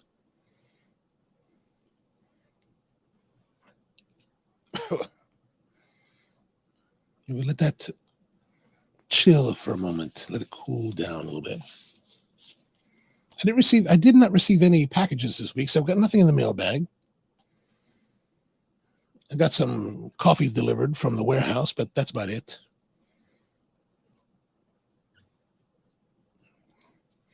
And the Rusty's telling Tony to start stockpiling the Diet Cherry Pepsi. Yeah, you got to stockpile that. Don't worry, we got plenty of ice. We'll have plenty of ice for the end of June. Plenty of ice. Hopefully we'll have good weather. Won't be any rain. That would really kind of blow. And actually, you should pair the cigars with your interesting soda choices. Oh, there we go. George says, don't spoil the pleasure of a great cigar experience by taking one puff. Yeah, absolutely. I'm totally with you. That's what I'm trying to slow it down. Take it easy. That's already been done. Excellent. The first round of Diet Cherry Pepsi is on, Tony. Excellent. That's what we like to hear. Maybe get some of that. What's that magical, like Mountain Dew melon? Watermelon Mountain Dew? I finally had one at Tony's house the other week. That was kind of nice. Pleasant. Not as... I expected it to be really like this powerful, like jolt sensation, like super like forward in the flavor department. It was really kind of a mellow drink. I was really kind of surprised. I was like, oh. It wasn't this like, I just expected for some reason for it to be like, like a lot of like fizz, a lot of like acidity, a lot of flavor, like a lot of like super watermelon. Like I'm killing you with the watermelon. Watermelon's killing you. I expected that, but it wasn't like that.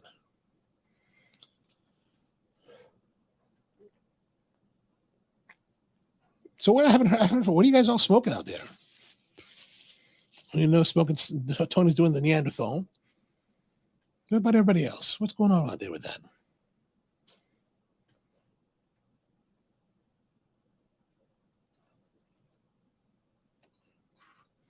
I think I was one thing that did change before we get to. I think I might have mentioned this before on the show, but before we get to the 100th. Probably by next month I'm gonna do this, but I think I will be changing the channel that we do this show on.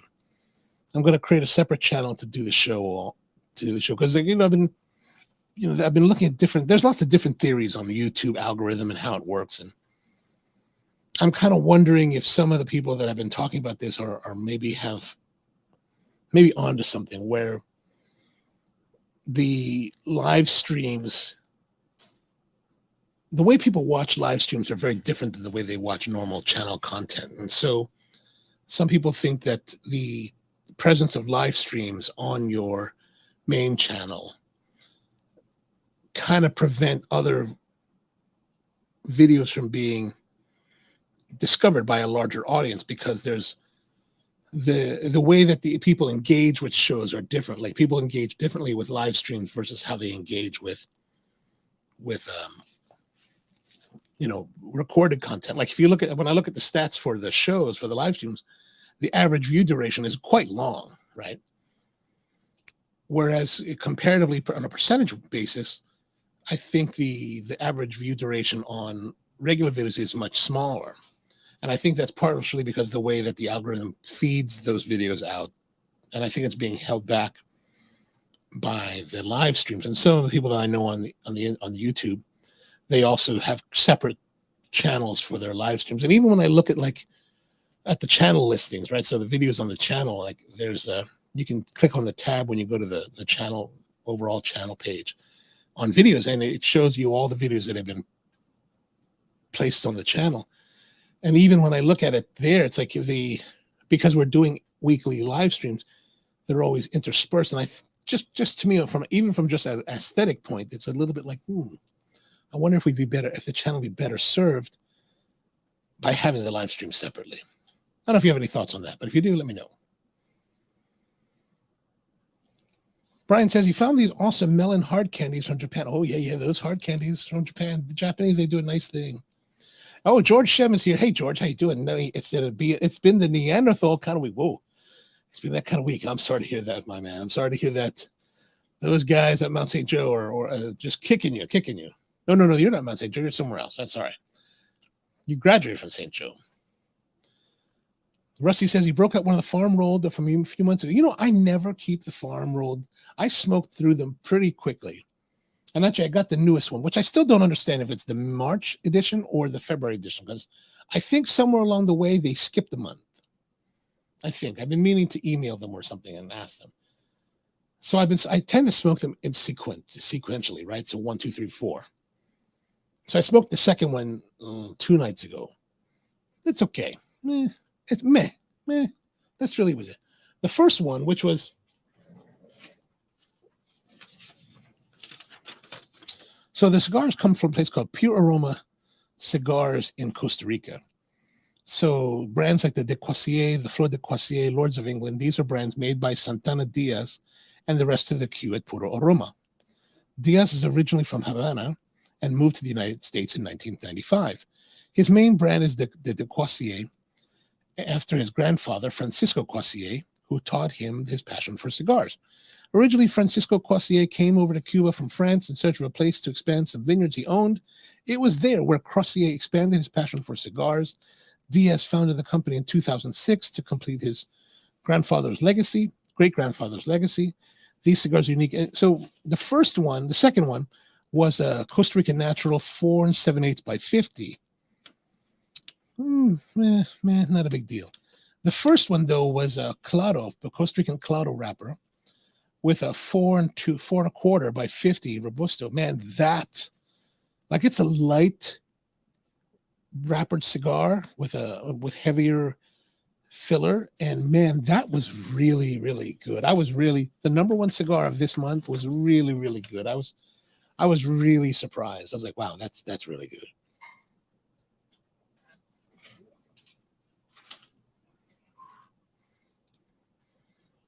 Tony says the Neanderthal just died, so he moved to Oliva Ovation Series Robusto. Oh, nice. George has finished up a Crowned Heads Series E Robusto. Excellent. Rusty says he gets his boxes close. Yeah, I get mine. I don't really know. This one came in like last week. I think it's the March edition. I don't really understand. And Brian says, this Neanderthal has my head spinning, not quite to the midpoint. Yeah, those Neanderthals, man. Oh, there's a lot of you guys smoking Neanderthals tonight. I should have busted out one of these. I got these from last week from Mike Rosales, or the week before. They got the big super Neanderthal, whatever that one is, and then the regular. I think this is one, the HN, the original release. And then this one, I don't know what this thing is. And I really need to email Sean and ask him, hey man, what is this cigar you put in here? Because it looks scary. And George says, yes, he is indeed a proud MSJ graduate. Middle schoolers are Satan. Yeah, I get it. My niece, one of my nieces is middle school, and she can definitely she's definitely getting to the point of delivering withering looks and smart ass remarks. Actually, I called her on it one day. She said something to me, and I was kind of like, I'm not going to let that go. I said, hey, what's with the smart ass remark? And then she's like, "You're not supposed to talk like that." So, yeah, well, don't talk like that either.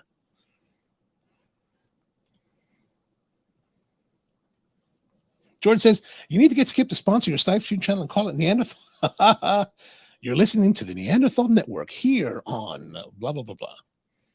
The OnoLive Coffee and Cigars on the Neanderthal Network, sponsored by Romacraft Tobacco and whatever, something like that. I'm trying to channel my best cigar authority voice.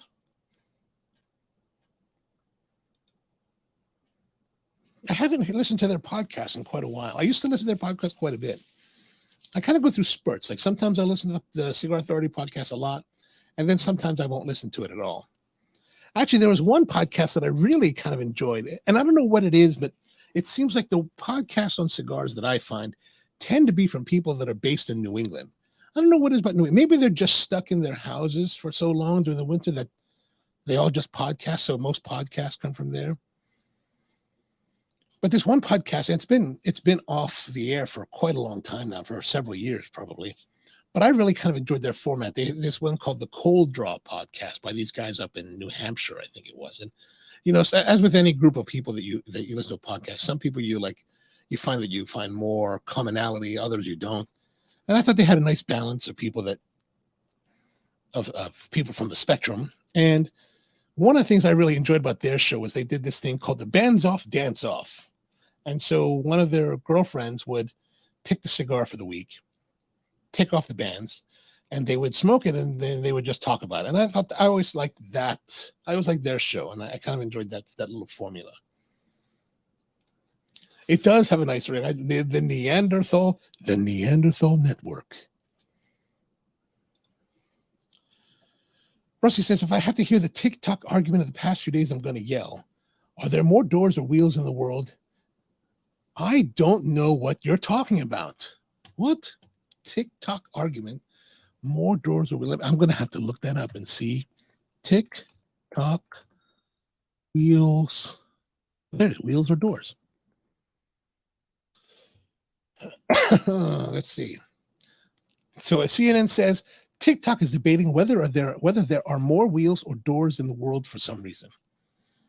And Dexerto said that 220,000 people voted to end TikTok's doors versus wheel debate, and it was close. Is there an answer? I have no idea what's going on with that. You know, I do look at TikTok almost daily. That has not come across my feed. It says here, viral wheels or doors debate leaves TikTok divided. This is very strange. I'm not going to play one of these just out of deference to you, my friend. Don't worry. But I just never heard of this. I will watch some later.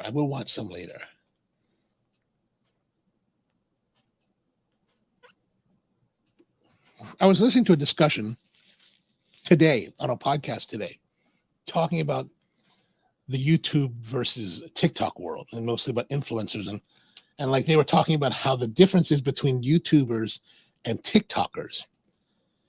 And like if you're the term, if you're a hot girl, you get a lot more influencers. You get to be a lot more, get a lot more viewers on TikTok. And there's definitely some very attractive women on TikTok. Actually, but the one that I really enjoy is this kid. His handle is what is he called? He's out in LA, young guy, dreads, blue eyes, and he walks around and he talks about kiss or slap. That's what he says, kiss or slap. Swag Boy Q, that's his name, Swag Boy Q. He walks around, talks to girls, kiss or slap. I'm going to guess your age. If I guess your age correctly, I get a kiss. If I guess it incorrectly, you can slap me as hard as you want. And I don't know why I enjoy this, but I enjoy his videos quite a lot. Quite a lot. And Brian says he has more wheels. There's actually on TikTok, there's this one girl. I just love watching her. Like, she's a girl from Spain. Her name is Inés Romy, Inesromi. And she's super cute. She kind of looks like a young Ana de Armas, right? And she has this super high-pitched voice that I know some people find terribly irritating. I don't mind terribly irritating high-pitched voices from cute girls. I'm okay with that. But she goes there, and like some of my favorite videos of her, she likes to pronounce English names, and it's just kind of fun to watch. I'm like, oh, I kind of dig it. I kind of dig it. Tony says, Brian and I found good barbecue in Hanover, Pennsylvania last weekend, plus a new cigar shop. What's the name of the cigar shop? And how good was this cigar shop in Hanover?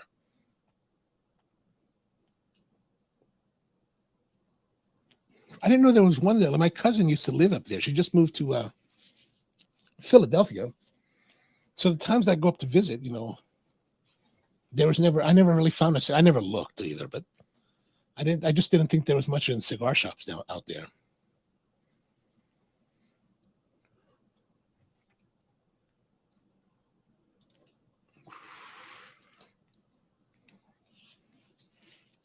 So the cigar smoking all right now. The heat, because I took that break, the heat has dissipated. It's become a little bit more juicy on the palate. Like there's a little more saliva production. It's a little bit more brighter. That's what it is. It's a little bit brighter on the palate now. It's definitely changing. Like maybe that brightness could be associated with that kind of sharpness of cinnamon. I wouldn't say it's really cinnamon flavored, but there's that when you taste cinnamon, it's got that sharpness on your palate. That's the kind of sharpness that this has at the moment. George says, young Ana de Armas. Yes. Well, Ana, there is a younger Ana de Armas. Well worth looking up. If you're a fan of Ana de Armas. I'm a fan of Ana. There's no secret in that. Everyone knows that. Tony says, it's the new Union Cigar Shop in Hanover. Okay, but the barbecue was excellent. Oh, barbecue. When I was younger, we used to drive up to Hanover in the summer times, and we would go to a place called the Tasty Treat. It's this old school like drive-in where they kind of like a Sonic, but really the original, like from the 50s kind of drive-in. And you go there and you roll up and this is when we had cooler cars. Like I don't go there in my pickup truck because it's not cool, right? But we'd roll up there with our cars, hit the button, the girls would come out. Hey, here's your order. Thanks, appreciate it. I've always wanted to do that again, but I haven't been there in so many years. I mean, it was back I haven't been there since the late 80s. It's still there. I still see it. I've driven by it. George says, forgive me, team. I have corned beef in the slow cooker. Gotta hop. Oh, that's right. Happy corned beef. Enjoy the corned beef. Thanks for tuning in. See you next time. Have a great weekend. Tony says, the barbecue place is still working their selection, or is that the barbecue or the I guess that's the cigar shop. Cigar shop still working their selection, but it has promise. Oh, good. Is it downtown in the old part of Hanover, or is it somewhere outside?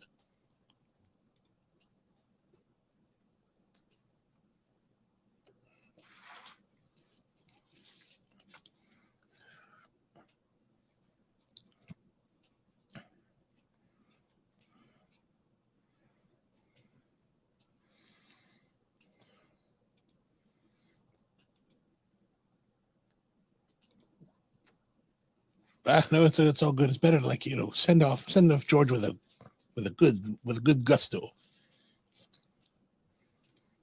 All right, have a great one, George.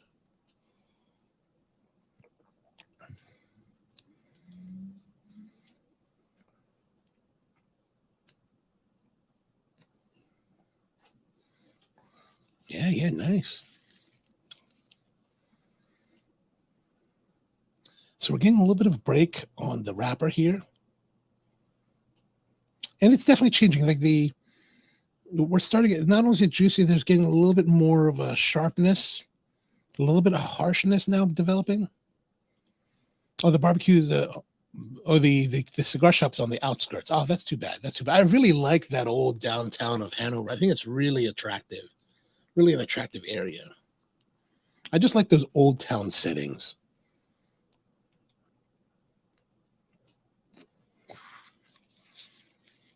One of the things I wanted to do there is I always wanted to take one of those tours, like the Snyders of Hanover tour.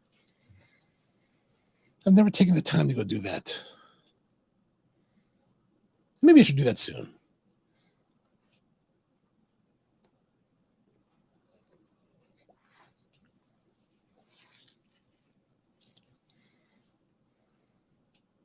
Yeah, there's definitely a little bit more harshness now coming out.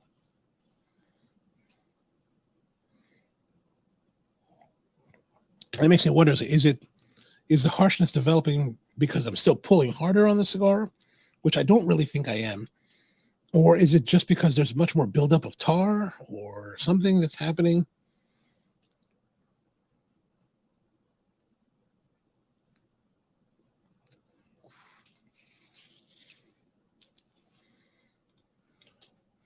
Tony says the barbecue joint is 1.3 miles from the cigar shop, so they're both. Oh, okay.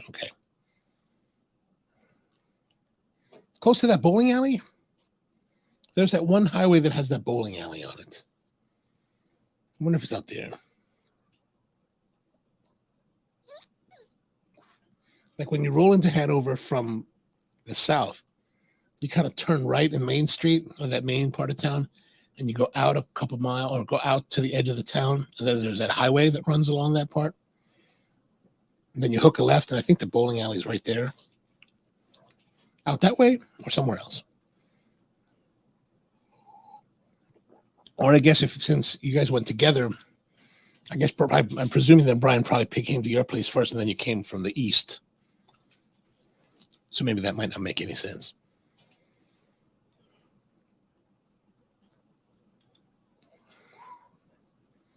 Yeah, it could be the way that I'm smoking. That moment the extra moment that I took kind of seemed to tame that sharpness a little bit. Okay, wait a couple more moments.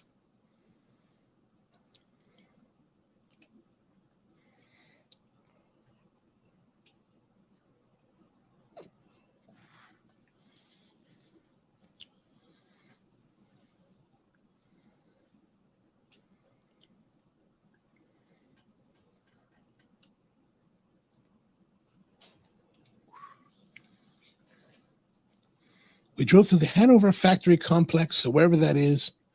Oh, maybe it's on the western side of town. Did you drive across town of Hanover to get there?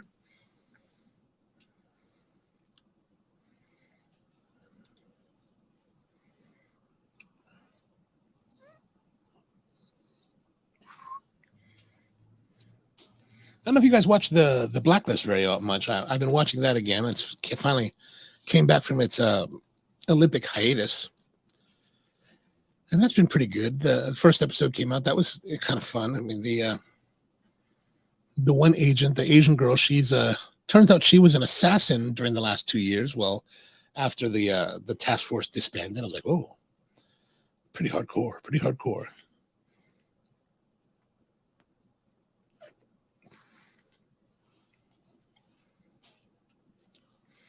Yeah, there's definitely sharpness now at this very, right where the ash is. It's kind of where that harshness started. It's been not as pleasant from that point forward or point backwards.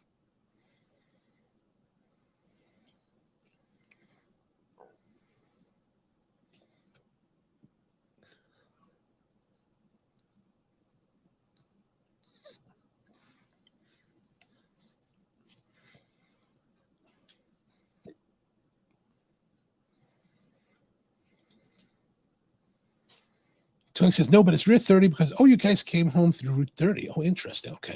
Okay. I think I know the area you're talking about. Like I know there's a couple of the Snyder's factory buildings. I kind of have a picture where they are.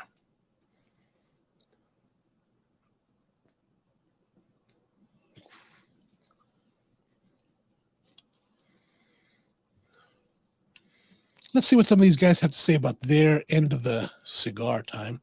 I'm looking at this guy, Tiny Tim, on Blogspot.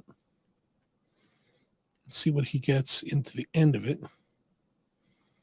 Cigar lasted 1 hour, 6 minutes. The last segment of the black coffee started elevating, and it continued the final third. Got quite earthy due to the elevated black coffee. Nutmeg also rose. Other flavor notes still there, but the nutmeg and coffee took the cigar way out of balance. Yeah, definitely, I would say it's out of balance. I don't know if I would say that I don't know if I'm experiencing nutmeg and coffee, but definitely the balance has gone out of whack on it. Caused me to lower the final third to 93. Ooh, that's very high, man. Very high. Overall score 94. Okay. Tony says they drove by Snyder's. Okay, got it. Then smoking pipes. What do these guys have to say? Well, they don't really have anything. Forget it. Close those guys out. Whiskey and whitetails. What are these? How is their guys' experience? Well, look at these guys. They're smoking them all. Let's go. So they're smoking a little bit different. There's the LC48. Beginning of this third sees a darker second third. Final third. Drying bitterness is still present on the finish. Draw flavors are still wood, slightest dark fruit. About halfway through, it's earthy, bitter, and almost like a burning paper note. If it doesn't pick up another inch or so, I'm calling it. Letting this go about hour 16 minutes with 3/4 of an inch or so of burn left. Yeah, I think we're almost to his point. The drying bitter earth and burning paper has just put me off to it. On the plus side, the draw loosened a touch, and he's also had a little bit of tightness on the draw. The overall experience. By the time I got to Pete Lancero, he was not expecting much and not really looking forward to it. Clear winning to me, it was the clear winner, the Petit Lancero. LC48 was certainly the worst. Oh, okay. So he's giving, so let's see, the LC48, 4.67 out of 10. Oh, man. That's some heavy-duty harshness on that. I don't know if it's going to be that, I don't know if we're going to be that low. That's lower than a 50-point score, so. Pat Snyder's. Oh, yeah. Okay, gotcha. You're definitely on the west side then. Definitely on the west side. I've already seen his. Final thoughts. This is cigars.com list. The limited cigar I look forward to every year. 2021 had a lot to live up to from last year's. Surprisingly tasty. Wasn't as spicy as a lot of Crowned Heads. Not too much else on that. All right. And then let's see what the guys from Developing Palates have to say about their end of the draw.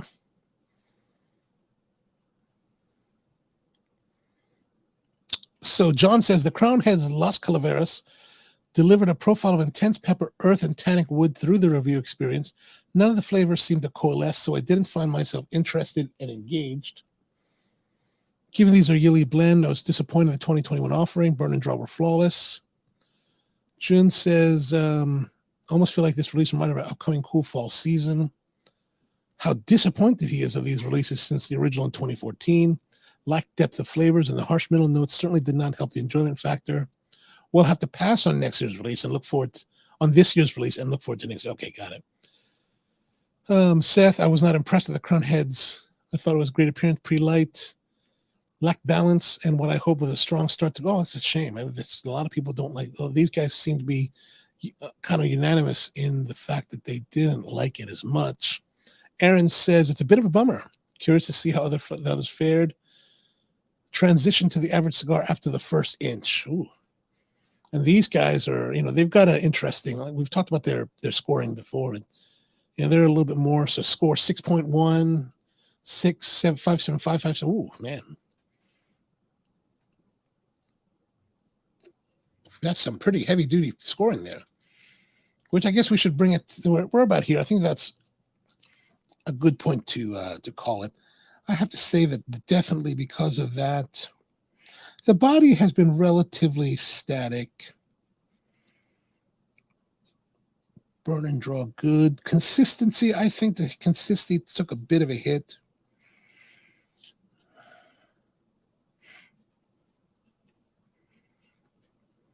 All right, so I'm going to say here, let me calculate this up for you guys.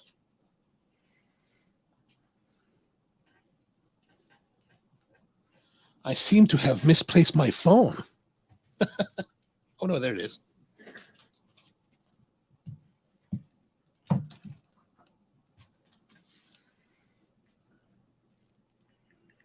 Let's see what we get here.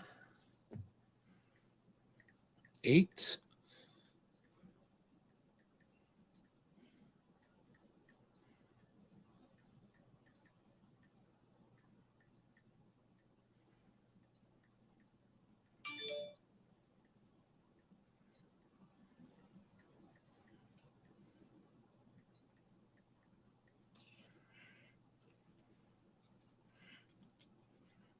All right, so here's our scoring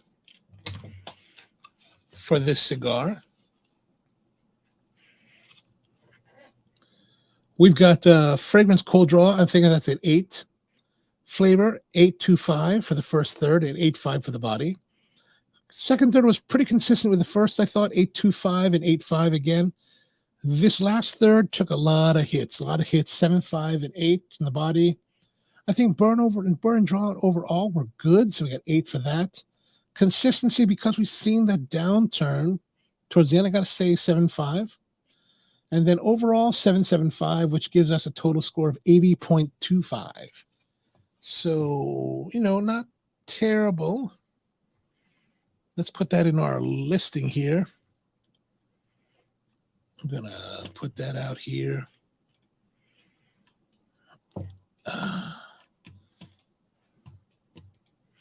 Oops. 80.25. So on tie with the Oliva Series V.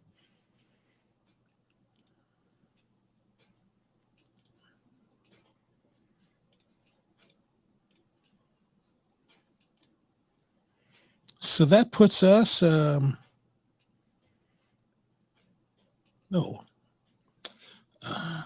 what happened there?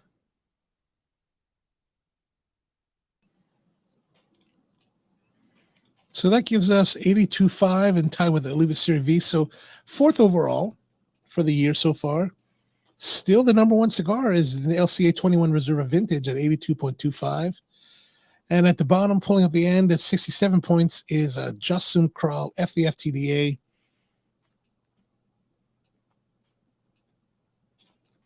Yeah, so there it is. There it is.